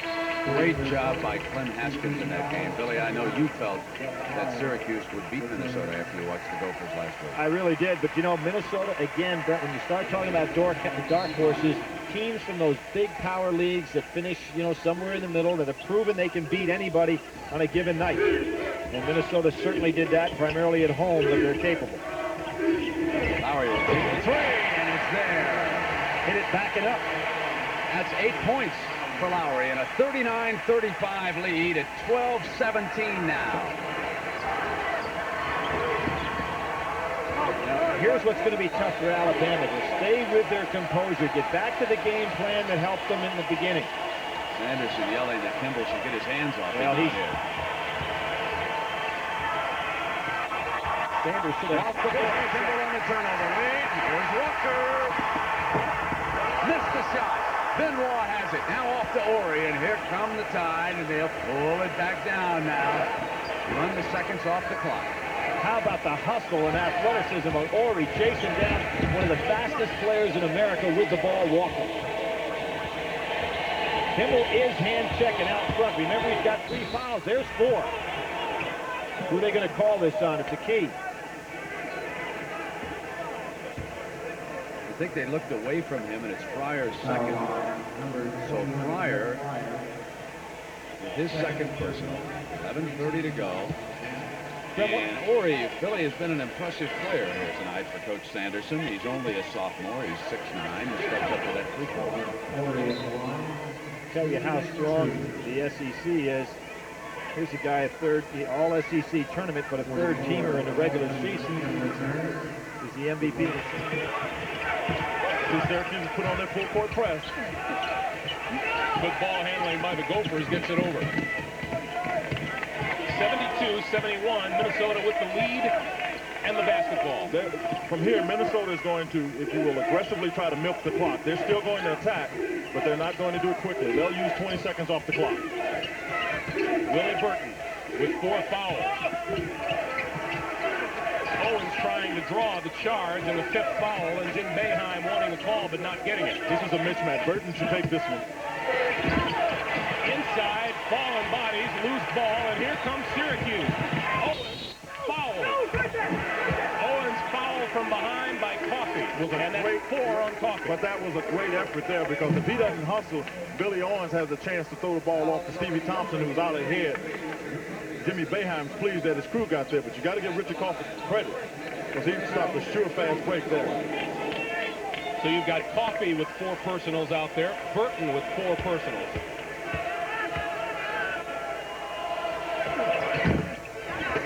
Well, they have just hurt themselves tremendously from the foul line. As a team on the season, Syracuse shoots 65%. But as we said, 80% in the first 2 tournament games, but it's been just horrendous tonight. And should the game continue as it's going now with Minnesota leading, that's the one thing that Syracuse has to look to as the weakness that caused them the game. Burton got it. That's a 2-pointer. 10 points for Willie Burton, 3-point Gopher lead. 2:15 to play and timeout on the floor. Coming down the home stretch, Syracuse down. Southeast, about 4 minutes to go in that Donnybrook between Minnesota and Syracuse for the Golden Gophers. A chance to upset, and then later, Michigan State and Georgia Tech, and that should be a dandy. Well, Marymount with the ball and a 2-point lead, 39-37. The 3 is missed, and the putback by is off. And it's Alabama ball and a chance to tie. Set play for Fryer that time to come off the pick. Save from going out of bounds by Askins. Tim, this is a subtle move by Paul Westhead, but a real good one. He put Kimball on the outside so they couldn't post him up and pick up that foul on him in the low post. So now he is playing a guard instead of playing inside. That puts Fryer playing the low post defensively. Waits have it, and he hit the 3. Kimball backed off. He'd been talking to Waits coming down the floor that time. And Waits took the 3. And at the other end, Kimball misfires, and Steamer with an offensive rebound. Here's Fryer. Lowry will have to hurry. He saves it. And even with 10 minutes to go, you feel like every shot right now is the one going to turn this game. Here's the good pump fake. Gives it up to Steamer. And put in by Knight. Chris Knight came over with the left hand. He looks good on that. How about the control? Sanders is going to run the distance. Now, the layup has been there all game long, but that's one of the few times that Alabama has gone for it. Turnover Loyola. Alabama ball and a 1-point lead.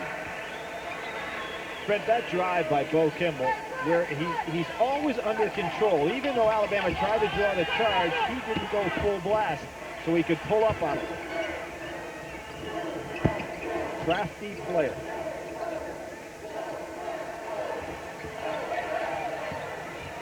Now he's back at Oldham.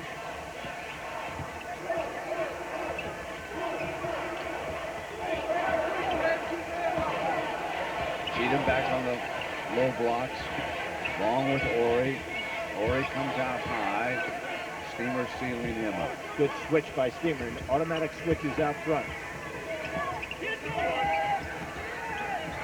Now they get Cheatham low. Turnaround was short. Knight lead to Kimball. Comes down on Askins and goes around him. Askins with a great defensive play for Bama. Great block by the senior. Clem Haskins will want nothing but patience here. No, he really does. You don't want to take away your aggressiveness of your team, but you tell them, all right, we're going to let the air out. You can be aggressive, but let's do it with about 10 seconds to go on the clock. Newbern to the baseline and back out to Lynch. Shot clock is at 15. Newbern to the baseline. Oh, what a shot. See, I'm telling you, Melvin Newbern can go. He does things like this all the time, but he just has those lapses. 20 points for Melvin Newbern and timeout Syracuse. A minute 16 to play. Syracuse has that much time to make up a 5-point deficit. Billy, did he jump back in with his body? There certainly was contact. I think it was a foul in the defense. They got him twice. I just wondered if he initiated. I couldn't tell for sure, but he's got that great power move where he comes inside. Second technical, scored by 31, Chris Scott.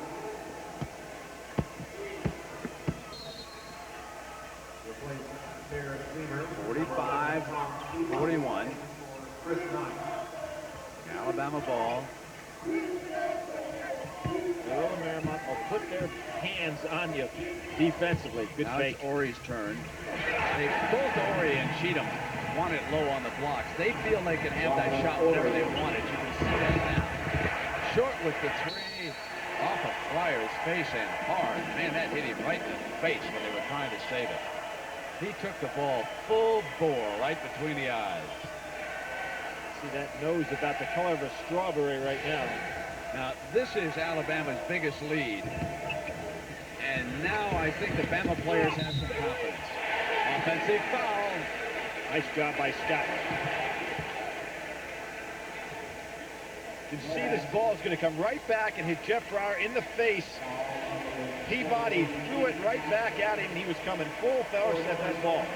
Now, Askins with 4 personal fouls. Kimball, yes, has a technical, but only 3 personal. On Askins, that is 4 right now, and that is big in this game. Kimball on the inside. Still no foul, and he's down on the floor. Nobody back. Here's the layup. Alabama taking advantage right now of the floor balance because Loyola Marymount sending 5 to the board. Bama on a 9-0 run. Kimball trying to do everything right now for the Lions. Run down by Lowry. Lowry bangs in a 3.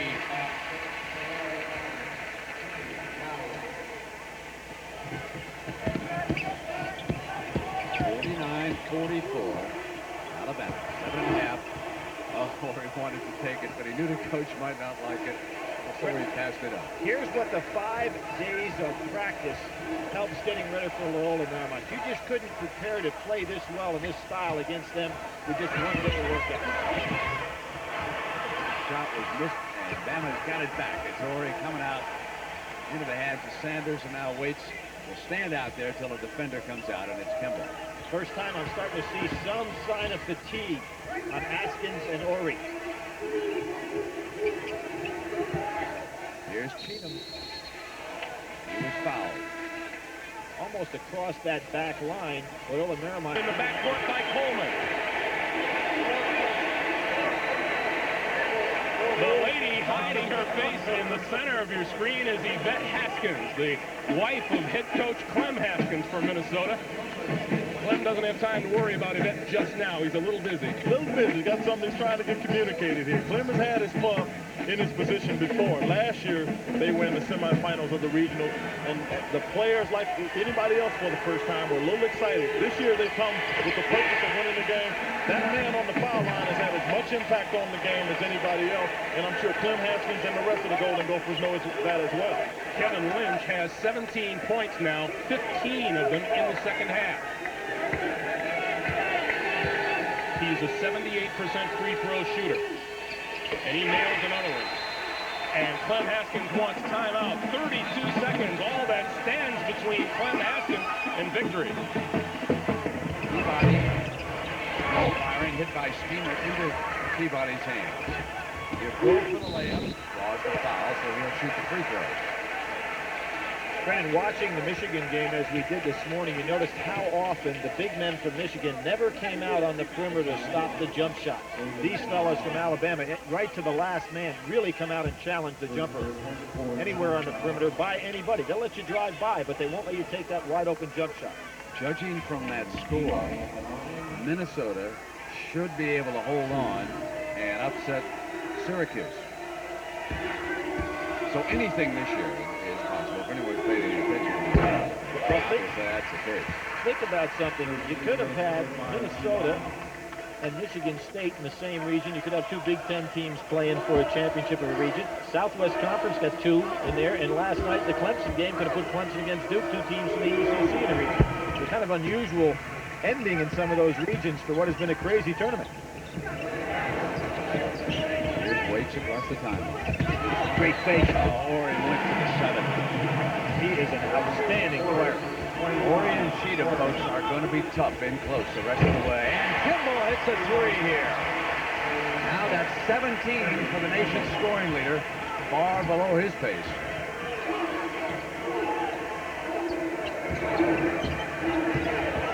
Benoit realizing that they weren't going to go for the break. Just got good floor balance.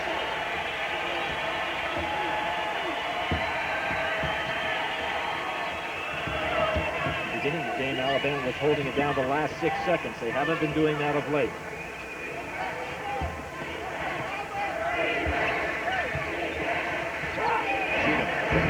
And now Wink Sanderson is closing in on his first 44 regional final. Minnesota by 7. No shot clock. Well, just to go back here, the only thing if you're Minnesota, you don't foul. You see Minnesota still hustling. Coleman for Thompson, and he gets the bucket, and Syracuse uses its last timeout with 14 seconds to play, and Minnesota's lead is 5. We'll be right back. Been held to 17 points, so he indeed needs a great last ball to get his average. It's 54-48, 5.5 minutes. Laurel being held to 30% shooting by Alabama here in the second half. Alabama ball on a turnover. They couldn't save it in the corner. You notice that Bo Kimball is starting to get rattled a little bit emotionally. It goes all the way back to that first half call on that charge.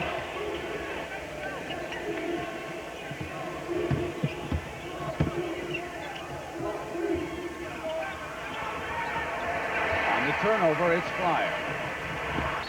Knocked out of bounds. Loyola Marymount ball. Already kicked it with his feet. Excellent play. He is really doing the job defensively. And I realize that scoring-wise, he has been the man for Alabama, but he's doing it on the defensive end as well. He's got Bo Kimball now down on the low post. Had him. Good pin by Kimball.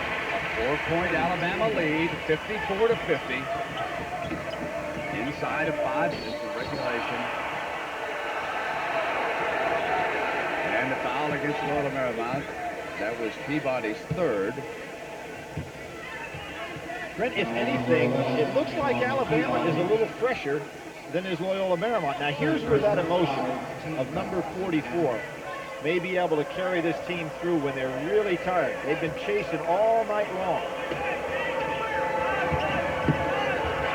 Timeout is called. Nobody was open, so Alabama took a timeout rather than risk it. I think that sums it up. They've been able to do just about anything they needed to do when they had to. Don't take it out! Thompson's 3 is no good. Out of bounds belongs to Minnesota. That'll be Minnesota's ball.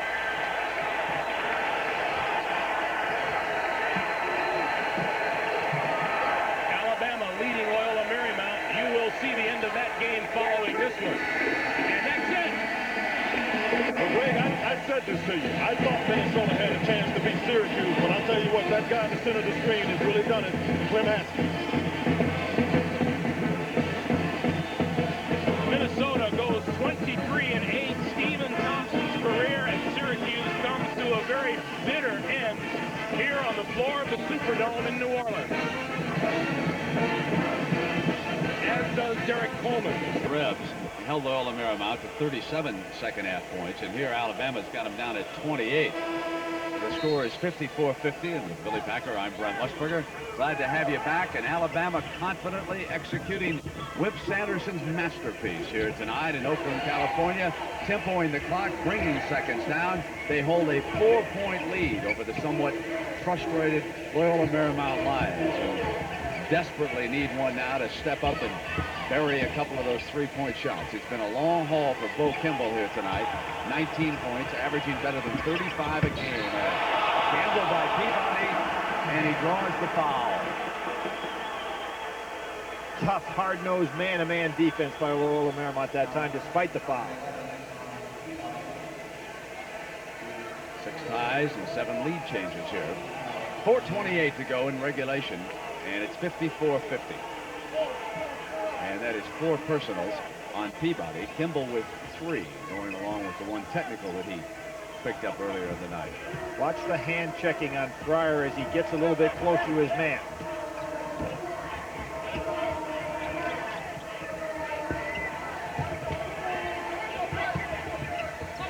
Morey lost the handle. Great defense by Steamer. That was some. There's a big upset. Congratulations to Clem Haskins. That's a marvelous job by the head coach of the Golden Gophers. Now the crowd trying to help the Lions out here. It's not a home court advantage, but it's a home state advantage here tonight in Oakland. No question about that. And this is a team that's been on the road for their life. They don't get the chance to play people at home. Left-handed layup makes it a 2-point Alabama lead. Defense. Golden. Foul underneath. And Loyola will shoot free throws for a possible tie.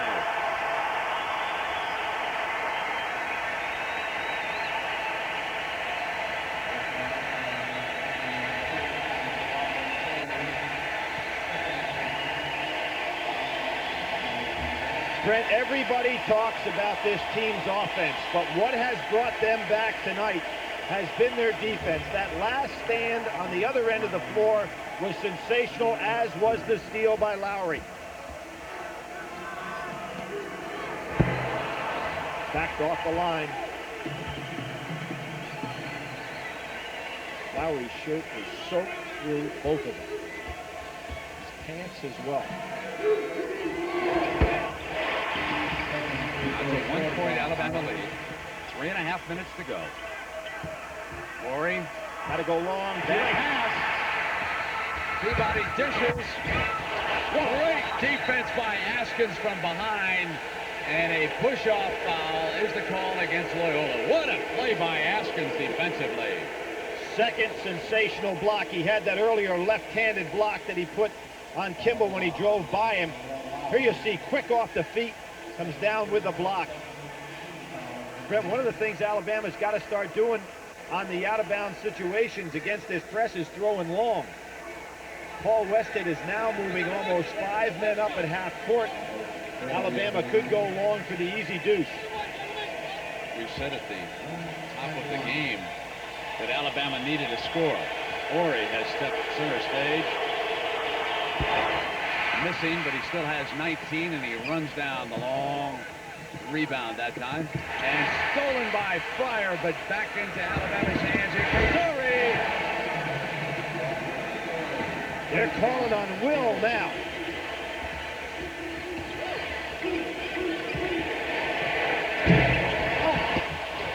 Nice to have you back. Alabama still leads at 56-53, and now on the turnover, Peabody coming in from the tap back, and Lowry has pulled Loyola to within 1. Brett, they better start going long. Taking their time in the backcourt. He travels. The defensive pressure has been phenomenal the last 2 minutes.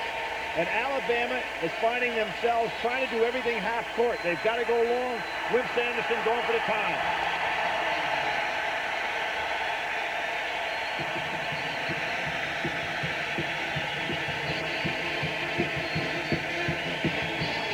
Alabama turnovers.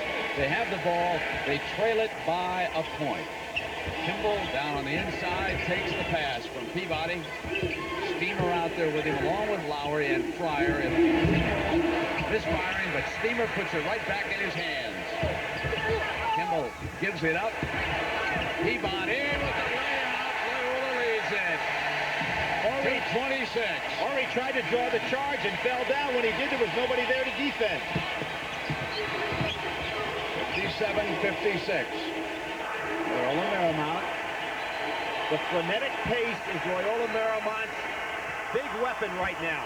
Knocked away, but Horry keeps the handle. They pound to Cheatham in the turnaround. 58-57. Bama so lethal to the low blocks with Horry and Cheatham now. They enjoy a size advantage down low against the Lions.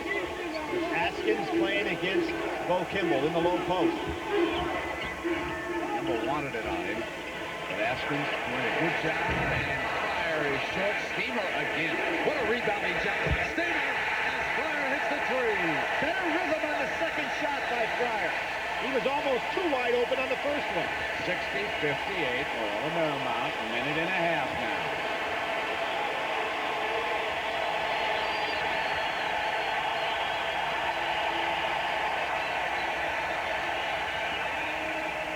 Cheatham for the tie. He's playing right over the top of Peabody. Peabody too small for him, but that's the matchup.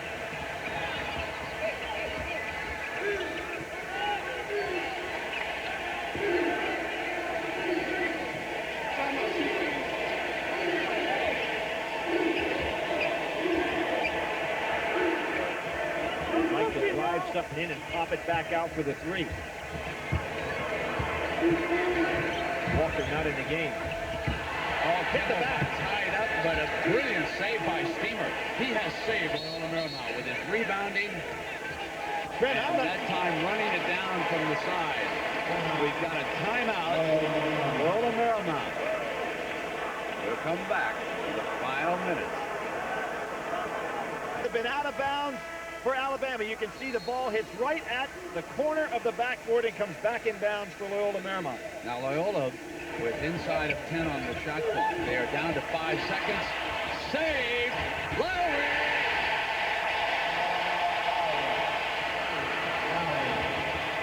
Time remaining for Alabama. So Wimp Sanderson will set the table here for the offense. Need 2 to tie it. Bama down to its last timeout. In case of a held ball, it'll go over to Loyola Marymount. Now, Billy, the low block play has been there for Alabama. I think it'll be there now, but remember one thing. Loyola Marymount has a foul to give. So if I'm Alabama, I want to attack right away, because if you hold it down the last shot, you're in trouble.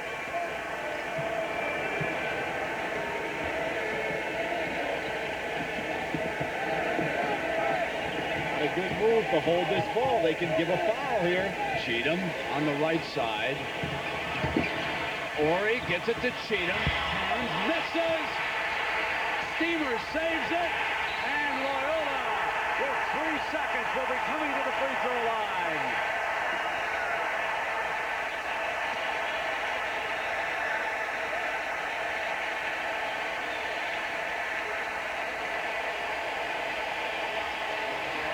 The ball went to the low blocks as is expected. Cheatham puts it up.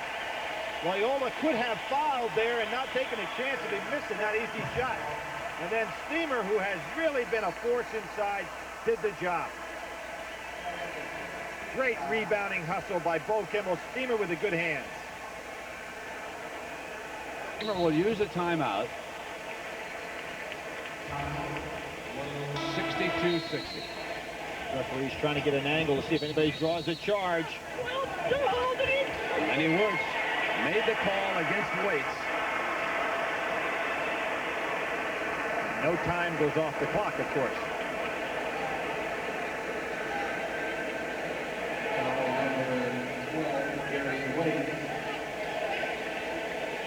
So still 3.6 seconds. And now they're shooting at the 1-and-1. And it's going to be Lowry up on the line. And Coach Westhead elects to pull everybody back off. Now what Wimp is asking for is a timeout after the shot.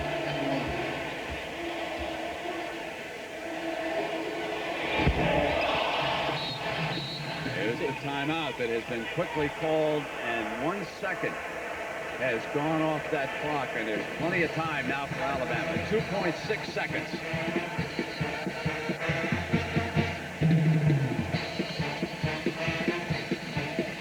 Let's see, because at the same time, they must hurry but not rush.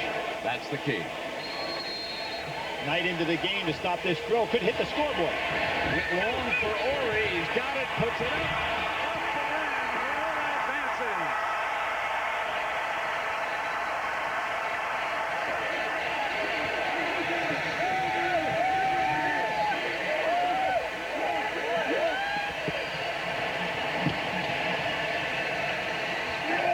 The dream continues here in California for Loyola Marymount.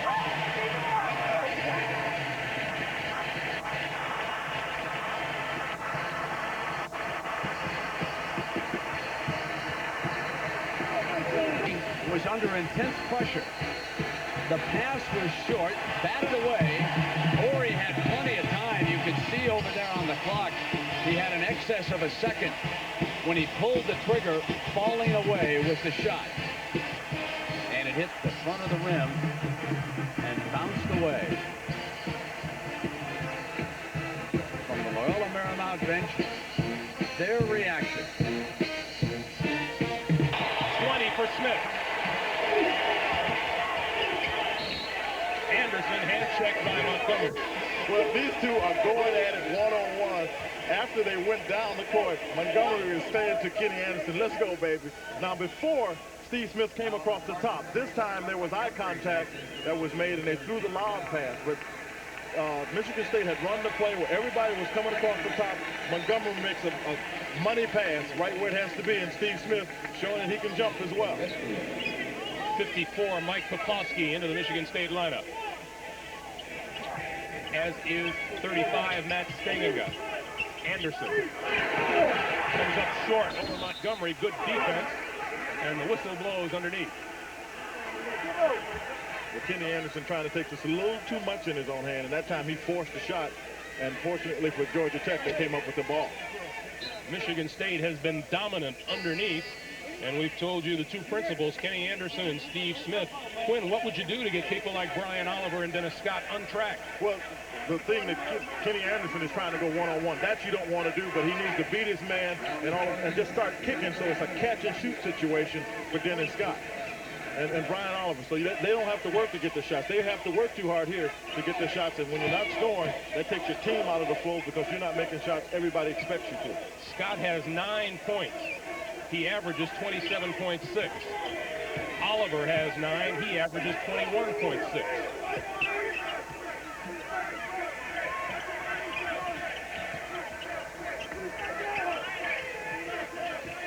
Shot clock is at 14. Brown outside Scott. Long three-pointer. And a big rebound by Poplawski. And a good decision right there by Dwayne Stevens to slow it down. And that's the first one with good decision making right there. Scott is now 3 for 15 offensively.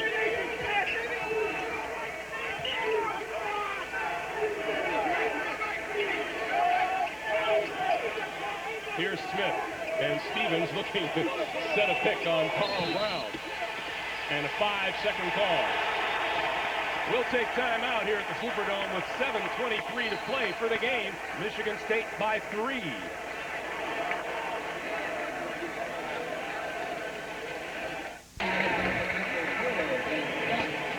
11 for Scott. Georgia Tech within 1.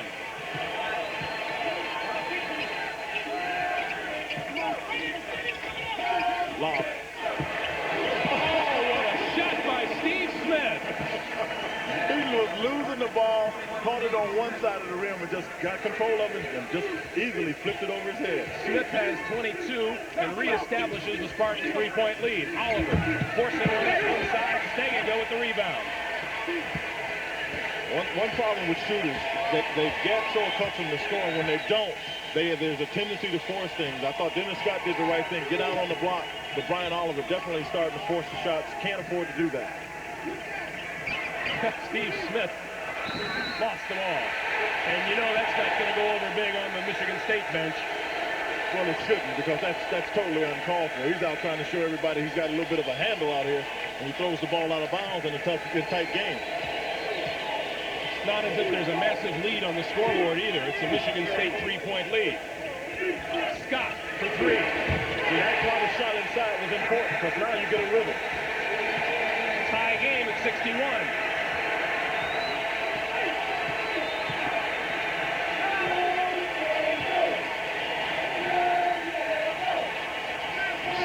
One-on-one with Scott.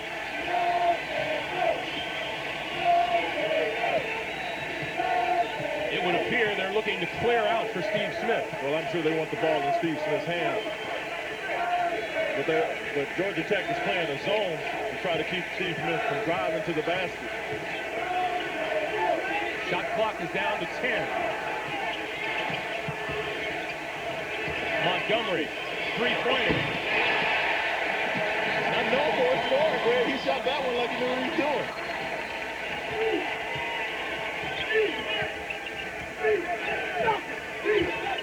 10 straight shots from the floor the Spartans have hit. Scott's 3-pointer doesn't go, and that foul will be on Stangiga. Or will it? It is. Matt Stangiga's 3rd. Bobby Trimmer is pleading with his team to be active. He wants them to come up with those kind of rebounds, because he knows that he was fortunate to come out with a foul being called on Stangiga, because it very easily could have been Michigan State's ball. Hickman into the ball game, as is Stevens. 3-point attempt by Anderson is off. Big rebound by Parrish Hickman. Well, he went up to get that one. Michigan State with the lead. 64-61, 4:35 to play. Smith into the lane. Block. Big block by Malcolm Mackey. Oliver to the bucket. Rebound, Mackey. McNeil on the baseline. Out of bounds, and it belongs to Georgia Tech. But you see, Georgia Tech is competing now for the rebounds. That's what Bobby Kreneman was pleading with his team about, being active. At least they got back and got a couple of extra opportunities, even on the miss on the fast break. Ball State could get a little production out of their backcourt. They might be in business against Nevada, Las Vegas. Mackey. Oh, good move in the foul. Malcolm Mackey is a 6'10 freshman, and he made a senior-like move there. Yeah, he did. But here's what's happened with Georgia Tech. Mackey wasn't in the game the majority of the first half, so that's why their inside game was just null and void. He's back in the game. He can block some shots, and as you saw right there, he did a good job taking it to the basket. From Chattanooga, Tennessee, Mackey has 8 points, 6 rebounds, and is looking for the tie right here. Doesn't fall, and a traveling violation. Well, he stepped out of bounds, too. He got bumped, and then he stepped out of bounds. Official caught him on the travel. Judd Heathcote is talking to the reserves on the far bench like it's their fault. You know what Judd does, and most coaches, a lot of coaches do this. What they try to do is tell the player, this is the point in the game where you can't afford to make the little mistakes. Scott. Around and out. There's a great rebound by Smith. And up ahead for Hickman, and they'll slow it down. And that's what the senior will do for you. Ken Redfield has been through this situation before. Wisely holds it up. Oliver is now on Steve Smith.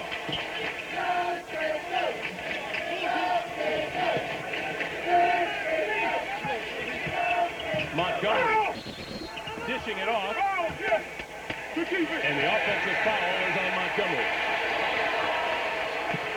That's 3 on Mark Montgomery. That one Judd Heathcote disagrees with. Well, he's trying to claim that there was some movement there, but clearly I thought Montgomery was out of control. As soon as he took the dribble, the defense collapsed on Montgomery, and Judd Heathcote claimed that it moved. I don't think so. I thought McNeil had good position. Boy, what a job he did this year. No one expected Michigan State to claim the Big Ten championship, but the Spartans went 15-3 and just had a terrific season. They had a great season, Greg, and what when you listen to Judd Heathcote, they were just trying to make sure they got in the top division in the conference and ended up winning the whole thing. McNeil's free throw ties it at 64.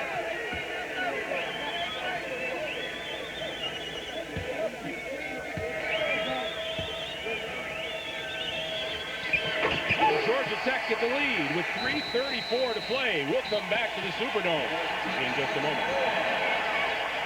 More pressure now, although it's token pressure by Georgia Tech. Well, they just want to get some turnovers here. Georgia Tech has played a pretty good defensive game, but this is not where they wanted to score. They'd rather have it up, but in the tournament, you have to be able to play, as I've said before, both tempos. Sometimes you can run it up. If you've got to slow it down, you've got to have options. Dennis Scott, Brian Oliver have not been there, but Kenny Anderson can carry you a long way. Steve Smith move, works his way. Oh! Got it down. It does. What a spin he put on the ball going in. I mean, I'm telling you, that was some kind of shot. Now, right here, he's going to beat the man, and then watching the ball gets slapped, and it gets a spin on it, because I'm not seeing it's in his hand, and then he just throws it. And after that, it's got a touch, and it rolls up there and goes in. Just a great move. I mean, he loses the ball, so he just tries to throw the thing on the backboard and gets it to go in. You know, you can see that on any schoolyard any day of the week. Yes, you know, the way you can do that is just keep your composure. Because you lose it, don't start slapping around. Just try to regain control of the ball and then just shoot it. I mean, it's a lot harder to do than I said it, but it can be done. Not by me. 3 minutes to play. Steve Smith has 25. Michigan State has a 2-point lead. Dennis Scott. You need to double Dennis Scott down there. See, people forget Dennis Scott is about 6'8", and you need to double him down there, because now he'll get you worried about his inside. He'll step out and knock a 3 down there. Tied at 67 with 2:40 to play. Montgomery playing with 4 fouls. And Smith working his way around. Here's Montgomery again. This is the weave they ran the last time. Ran it a couple times and ended up getting a lob to Steve Smith. Kind of call it a weave, just around the perimeter. 15 seconds on the shot clock. We're down to 2:15 for the game. He'll go. Steve will take it. Smith off the baseline. It's long. Loose ball. And out of bounds. That'll belong to Georgia Tech. Ken Redfield gave it a good try for the save on the baseline. There was no one to take it in. Well, Judd Heathcote had his man shooting the ball. You want your best shooter, best player with the ball. That time Steve Smith he missed everything, and Redfield couldn't hold on to it. Michigan State trying for the Big Ten sweep of the day here in the Superdome. 2 minutes to play.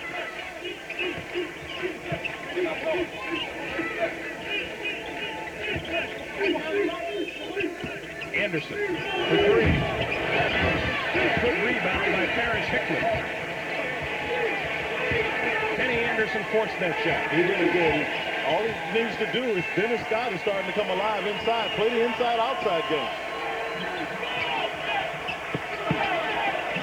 Steve Smith. You got to get there. You got to get there on Steve Smith.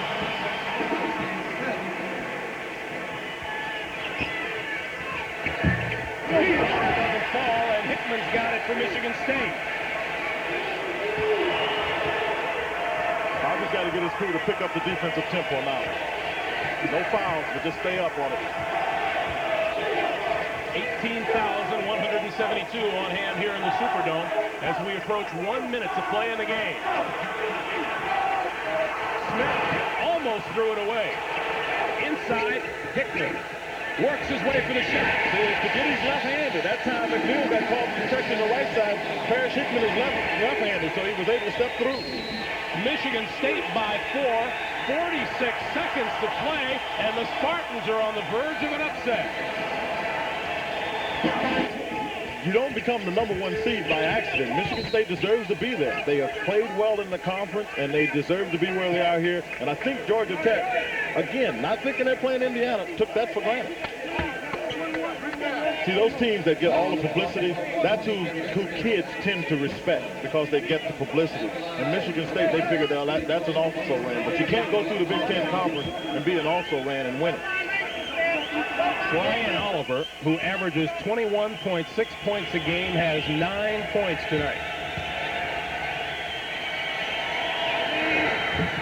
Well, he's got to stick these, and his team has got to try to get some kind of turnover to try to get the ball back on the other end of the court. They don't have to foul, but by the same time, Michigan State does not have to shoot the ball.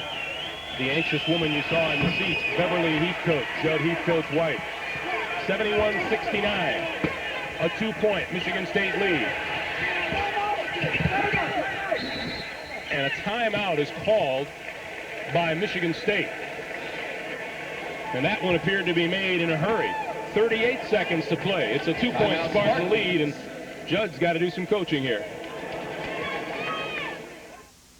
The world's most active. That's the style that Jerry Darkinian needs back from his backcourt. UNLV a little quicker on the Ball State team. They're not allowing, with Anderson Hunt stepping out and Greg Anthony stepping out, they're not allowing them to rotate that ball out front. Great ending on that one. Down to Southeast, 71-69 right now with 40 seconds to go. As soon as we get a final, we'll flash it along. Winner there will play Minnesota.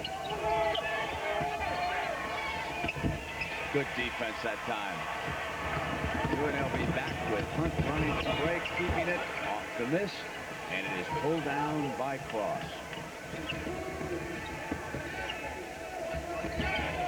Nichols just not providing any offense. Luke Hunsaker needing to get somebody else out there that can put something on the board. He went primarily all inside the first half. Didn't get a point out of his backcourt, and not much more here in the second half. Stacey Ogden with tremendous defensive anticipation. And the wingspan when he plays out there on these wings, it's tough to get any by him. There it is with a great play. Wound up back in Ball State's hands. They miss on the inside, and finally it's Parrish cleaning it up. State trying to continue to carry the Big Ten banner against Georgia Tech. You can bet to Steve, they're going to try to get the ball in the hands of Steve Smith. Outbound to Michigan State. And hitting the deck hard was Carl Brown. But Judd Heathcote knows that's a chance that they got back because they should have been able to come up with a steal on that one. Steginga draws the foul from Brown. Boy, Brown is one tough defensive player. He has been on the floor a number of plays. And there's a foul call, and that one will go against Brian Oliver, trying to keep up with Steve Smith.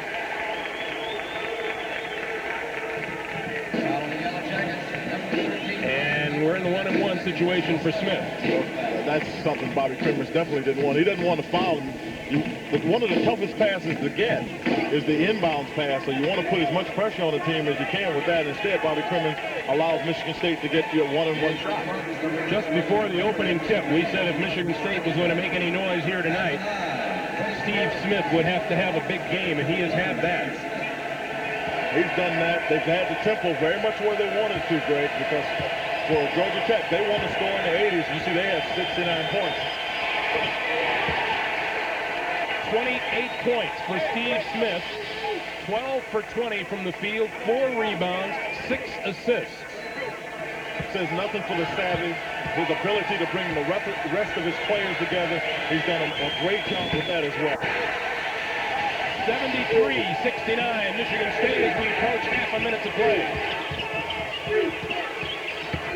Anderson inside, off the glass, and Georgia Tech will call timeout. 25 seconds to play. It's a 2-point game. Michigan State on top, and we'll be back. Damon Bailey, who's been there before, trying to get his first state championship to go with all the other great records that he's had as a high school performer. Billy, what must Hunsaker and the Cardinals do to get back in this one?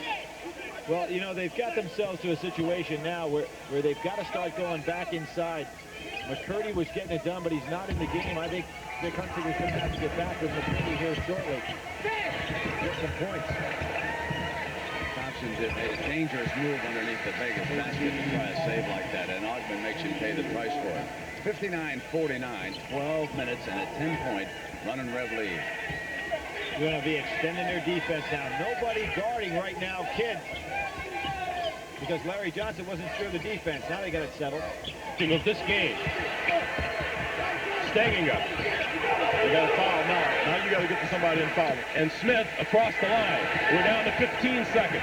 Foul the freshman into the corner, and that's exactly what happened. Dwayne Stevens, the 6'7" freshman from Ferndale, Michigan, will go to the line. This is Judd Heathcote in the white. They're called tasting victory. Well, maybe praying for victory at this point. Well, she knows that there's still a lot of time left in this game, and I thought Georgia Tech did the right thing. You got to foul the freshman if you can. Now, I'm sure if Bobby Crimmins had it to spare, he'd like to call a timeout to try to ice him. Dwayne Stevens steps to the line, a 61% free throw shooter on the year. Nevada, Las Vegas. 8 points up on Ball State. Well, the freshman shot that one right down, and now he's trying to get everybody to cheer. Knock him right down.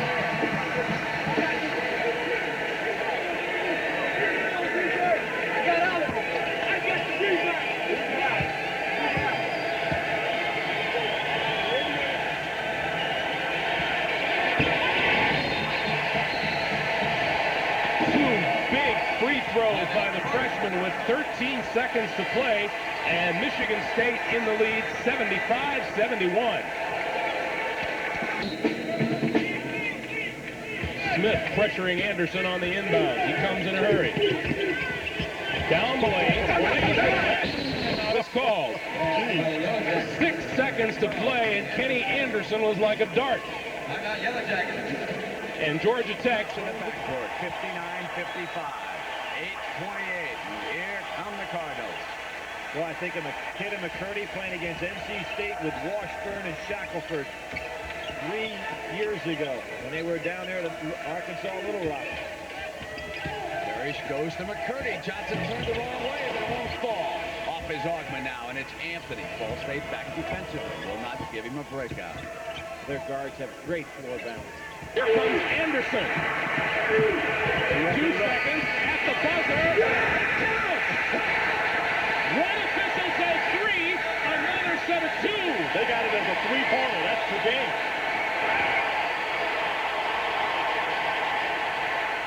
Clarkerty had both hands up and called it a 3-pointer. I'm sure I saw official Charlie Range signal a 2. And he is the man over by the scorer's table right now.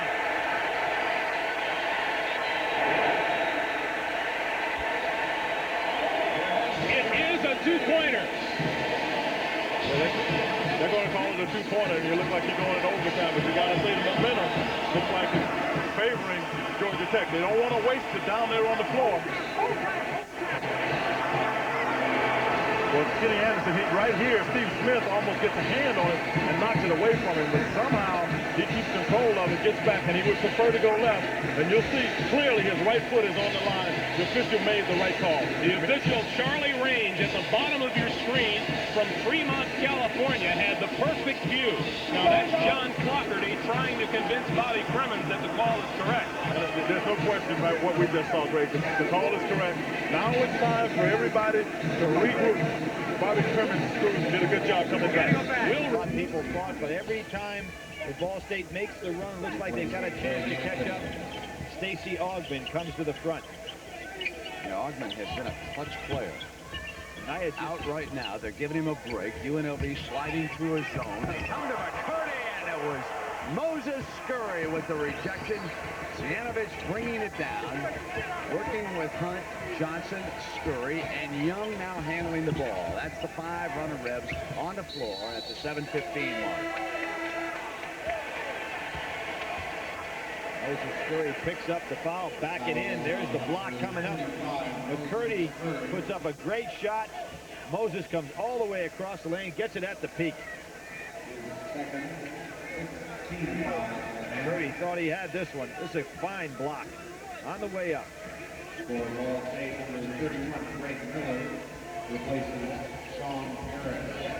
Nichols looking for another good dish inside, doesn't get it. And you're going to be back to their zone.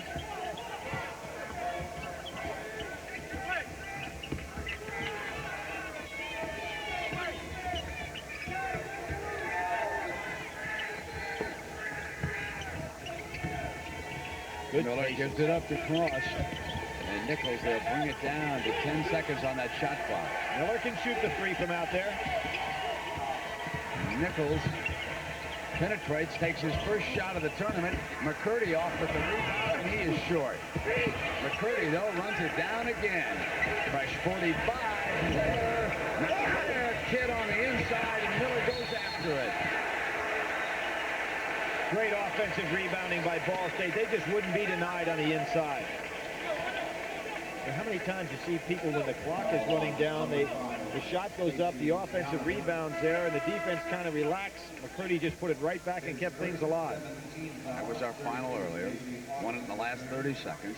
Minnesota up in Syracuse, and in overtime, Georgia Tech takes a lead on Michigan State at the free throw line.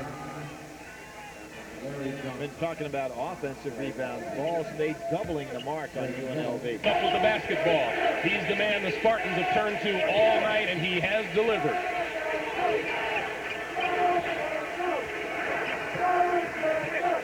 This is where he'll take you one-on-one. Has Oliver in the air. Puts it up. No. Loose ball. Dennis Scott.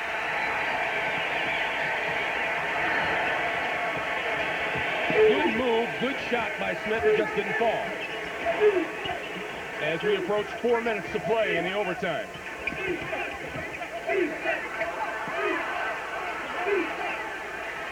Bobby Crimmins pulls out a play from the bench, and Brian Oliver passes it on to the rest of the team. Oh, good play. Scott. And that foul will go against Ken Redfield. Call a good play because you get the ball in your shooter's hand and he gets a chance to look at the basket. They just ran a little pick and nobody came out on one of the leading scorers in the country, Dennis Scott. He missed it, but Mackey able to get it and now looking at it for shooting foul shots. 4 fouls on Ken Redfield. The best defensive player Michigan State has on the court. Here is Mackey, the freshman, who only shoots 47%. Still a 2-point lead for Georgia Tech. Coming up on 3.5 to play in the overtime.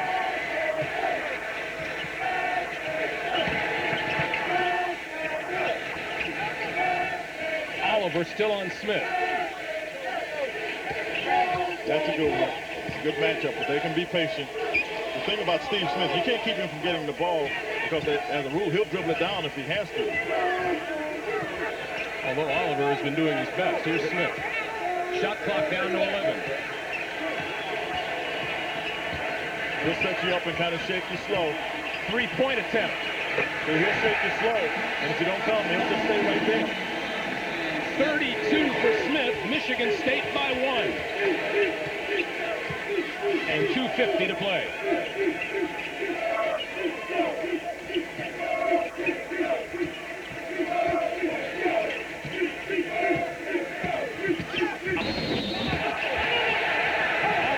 Foul on Brian Oliver.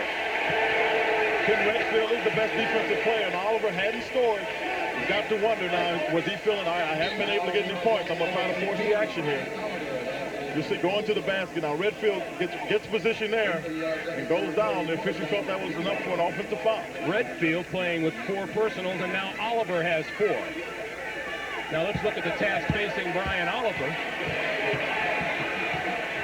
who has been on Steve Smith, and he now has 4 fouls, and now Dennis Scott is on Smith. Yeah, they had to take him off of him because you can't afford to get him fouled out trying to guard Smith.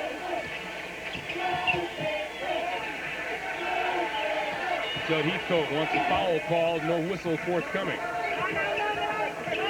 Gotta be careful getting in that corner because you can get trapped. Almost did. Stevens all the way across court. Redfield open. And this out of bounds. He was out of bounds. And Smith threw that up and went in, but it didn't count. There was no question about it. He had gone out of bounds, and he tried to get back in, never got there in time.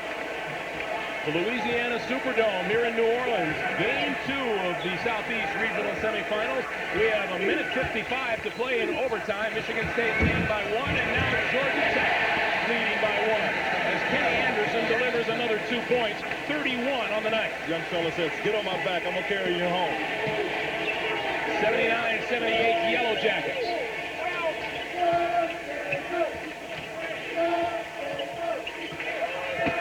ACC champion Georgia Tech, Big Ten champion Michigan State. If I'm Georgia Tech, I run somebody at Steve Smith just to get it out of his hands. Stevens, partially blocked by McNeil. Not so much that it was blocked. That was a freshman shot. He had no height on it at all because if he does, he gets it over the hand. He shot that flat. Anderson, fouled by Montgomery, and that'll be 5 on Montgomery.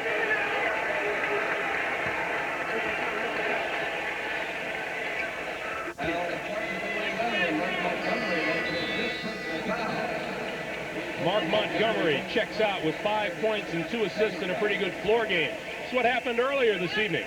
Loyola Marymount squeaking past Alabama. Minnesota beating Syracuse here in New Orleans. And UNLV and Ball State are still playing it in the second half. Number 10, Kirk Mans, onto the floor. And Kenny Anderson steps to the line. 31 points, 5 assists. And misses his first free throw. That's a big miss. Yeah, that is a big miss. It's a chance to put it possibly at a 3-point lead, but there's still plenty of time. 55 seconds. Mans almost lost it out of bounds. Well, Kenny Anderson's on him, and that's a tough one, Mans. He's coming off the bench. Kenny Anderson is in the groove. Mans is nowhere near in the flow here. 45 for the game, 22 on the shot clock. He'll take it. Smith carried away by Dennis Scott. Reclaimed, and they're tied up. Looks like it's Michigan State's ball. It is Michigan State's ball. With 32 seconds to play. And Judd Heathcote wants timeout. 32 seconds to play. What a dandy here in New Orleans.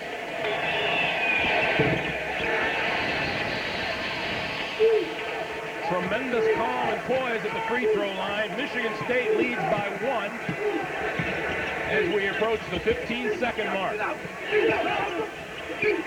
They're going to try to get to Dennis Scott and let him just take it in there. Scott inside and hits. 7 seconds. A 1-point Georgia Tech lead, and timeout is called.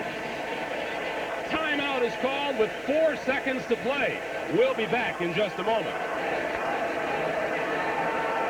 Seems like a blowout for this tournament. What was that, 7 points?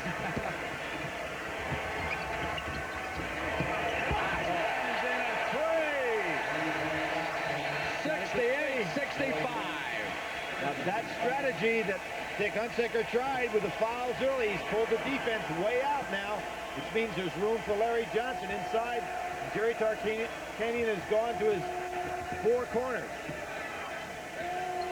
Anything can happen in this edition of the NCAA. 20 seconds left on the clock. Now remember what Augman has done when he's had the ball in his hands. He's finished things off for UNLV every time tonight. Here's Butler. Oh, an intentional foul on McCurdy. Brennan was down to 10 seconds. The move to the hoop, and then Michigan State makes a mistake, Quinn. Well, they really do. The ball goes through the net. It's 8 seconds, and right here you get the ball, you throw it, and watch Steve Smith. I mean, he's walking up court, and he loses 3 seconds instead of just taking a timeout. I'm not sure what he was thinking about there. you've got to call a timeout immediately. Find your coach and let him tell you, what do you want? You want a timeout or you want me to push it up? That time Steve Smith didn't look up. And Judd Heathcote desperately calling for a timeout and finally gets it, but he's lost 3 seconds on the clock. And now Georgia Tech has called a timeout. West semifinals, 34 seconds. Redfield, he's got launches the three-pointer.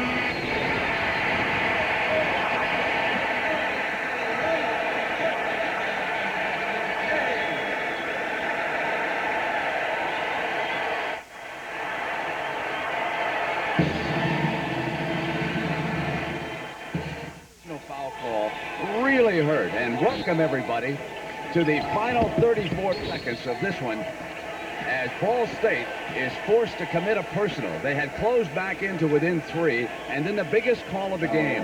Paris McCurdy was called for an intentional foul. Butler made one of the free throws against Dick Hunziker's Ball State team. And now it is 69-65, and they were forced to foul again here. Well, Brent, McCurdy's foul, the shot clock was down to 10 seconds, and they had Butler 30 feet from the basket. It really was not a wise foul at all. They really had UNLV in some jeopardy, and just down 3, they could have gone for a good three-point shot. But McCurdy is off with the miss. It's a 4, 30 seconds. They need to hurry now. They need a couple of hoops so they can go. But Vegas not giving a 3. And Vegas is not giving them a thing, so they go inside the top. Take the 2. 19 seconds and timeout is called. Billy, are you surprised that they gave up the 2? Yes. They needed 2 trips. 3 was not going to tie it. I understand. I didn't want to give up the 3, and I agree with you. Get back to arithmetic, Brent. When you're up 4, or when you're down 4, the 3 doesn't do any good. You got to get 2 trips. So you give. They should have played normal defense. I would agree with you. A 3 wouldn't have hurt them. I guess we can all take a deep breath and just look back on what has been such a glorious tournament. Those of you who watched Georgia Tech in overtime against Michigan State, the Spartans, unfortunately for their fans, squandering what appeared to be about 3 seconds. And here the winner will move along and play Loyola Marymount. Tomorrow we'll have a couple of regional finals coming your way. That'll give you a good overview. Ball State has been held at 34%. Very good UNLV defense. I think if there's anything about Tarkanian's program that is underrated, it is the way he teaches defense. That's the key to winning here. As far as timeouts are concerned, Ball State with 1 and UNLV with 3. But we're down to the last 19 seconds. The way things have gone in this tournament, who knows what's going to transpire here. Well, Dick Hunziker went to the fouling technique with 2 minutes to go in this game, and it's worked very effectively for him now, and I would expect him to go for the immediate steal and then go to the foul right away to get that ball back in his hands. Well, Marymount awaits the winner on Sunday. Georgia Tech will play Minnesota in the other regional final on Sunday. Then tomorrow you'll have a doubleheader. Billy pointed out they'll go to the foul right away.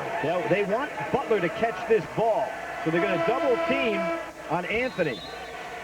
Let Butler catch it, try to foul him. But they got it into Anthony. They pulled off. McCurdy jumped over, and Nichols commits the foul, and Anthony will come up here with 18 seconds to go, and UNLV leading it by 2. As far as the scoring is concerned, Ogman has hit 20 points along with Johnson, but Stacey Ogman has been really the main warrior for Tarkanian here in the second half. Thompson with 21 points for Ball State. Nichols just fouled out of the game. That was his 5th, so he leaves. And Stacey Ogman has put on an all-star performance here in the second half, Paul. He really has. He started the break so well in the first half, and it seemed that every time Ball State made a run, Stacey Ogman would come up with a big play either on offense or defense. But I thought they would really double team to keep the ball out of Anthony's hands that last time down. Try to force Butler to touch the ball. You know, I think a lot of fans are just emotionally spent at this point. They've been through game after game after game. Dick Hunziker taking all he can. Now, what he's doing is a wise move right here in the region. Kids got it. Ball State with a chance here. And 14 seconds, and timeout is called. They'll have 12.6. Hold on, everybody. We're not finished tonight yet. Amazing.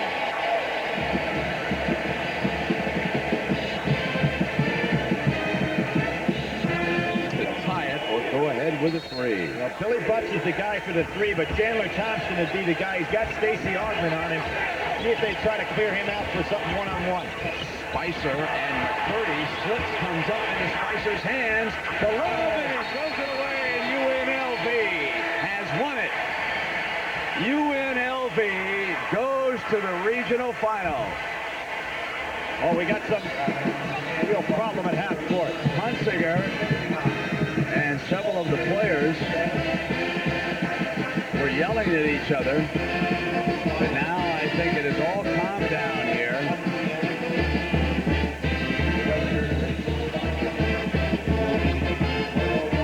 Butler comes over to Coach Hunsinger.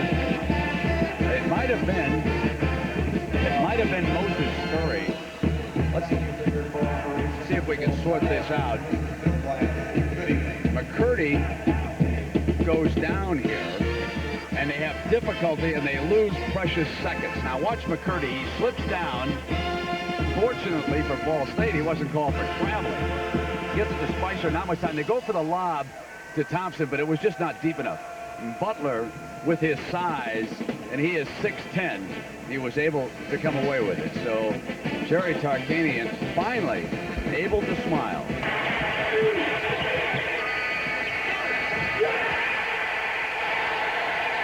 Boy, what do you think? You know, last night I never would have thought there could be a shot or such a close call as Tate George to be duplicated in this tournament. This is closer, and it's the very next night. Let's listen one more time. Listen for the horn.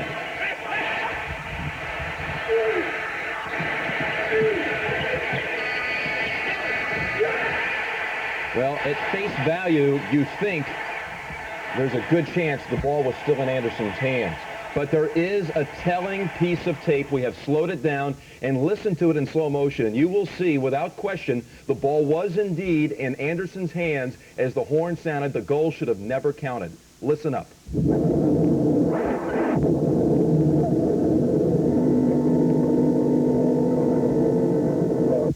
Somewhere through that muffle, you can actually hear the horn starting. That's its the slowest speed as we can have it. In fact, we should go back and show it to you one more time. As Kenny Anderson's shot, which was ruled a two-point basket, and sent it into overtime, and Georgia Tech went on to win it again. Here it is again, Mike. And remember, the ball has got to be in flight before the horn sounds. Okay, so Georgia Tech goes on to win that game. And a foul against the Dove, and it'll be a second personal foul, and the 14th foul against UConn.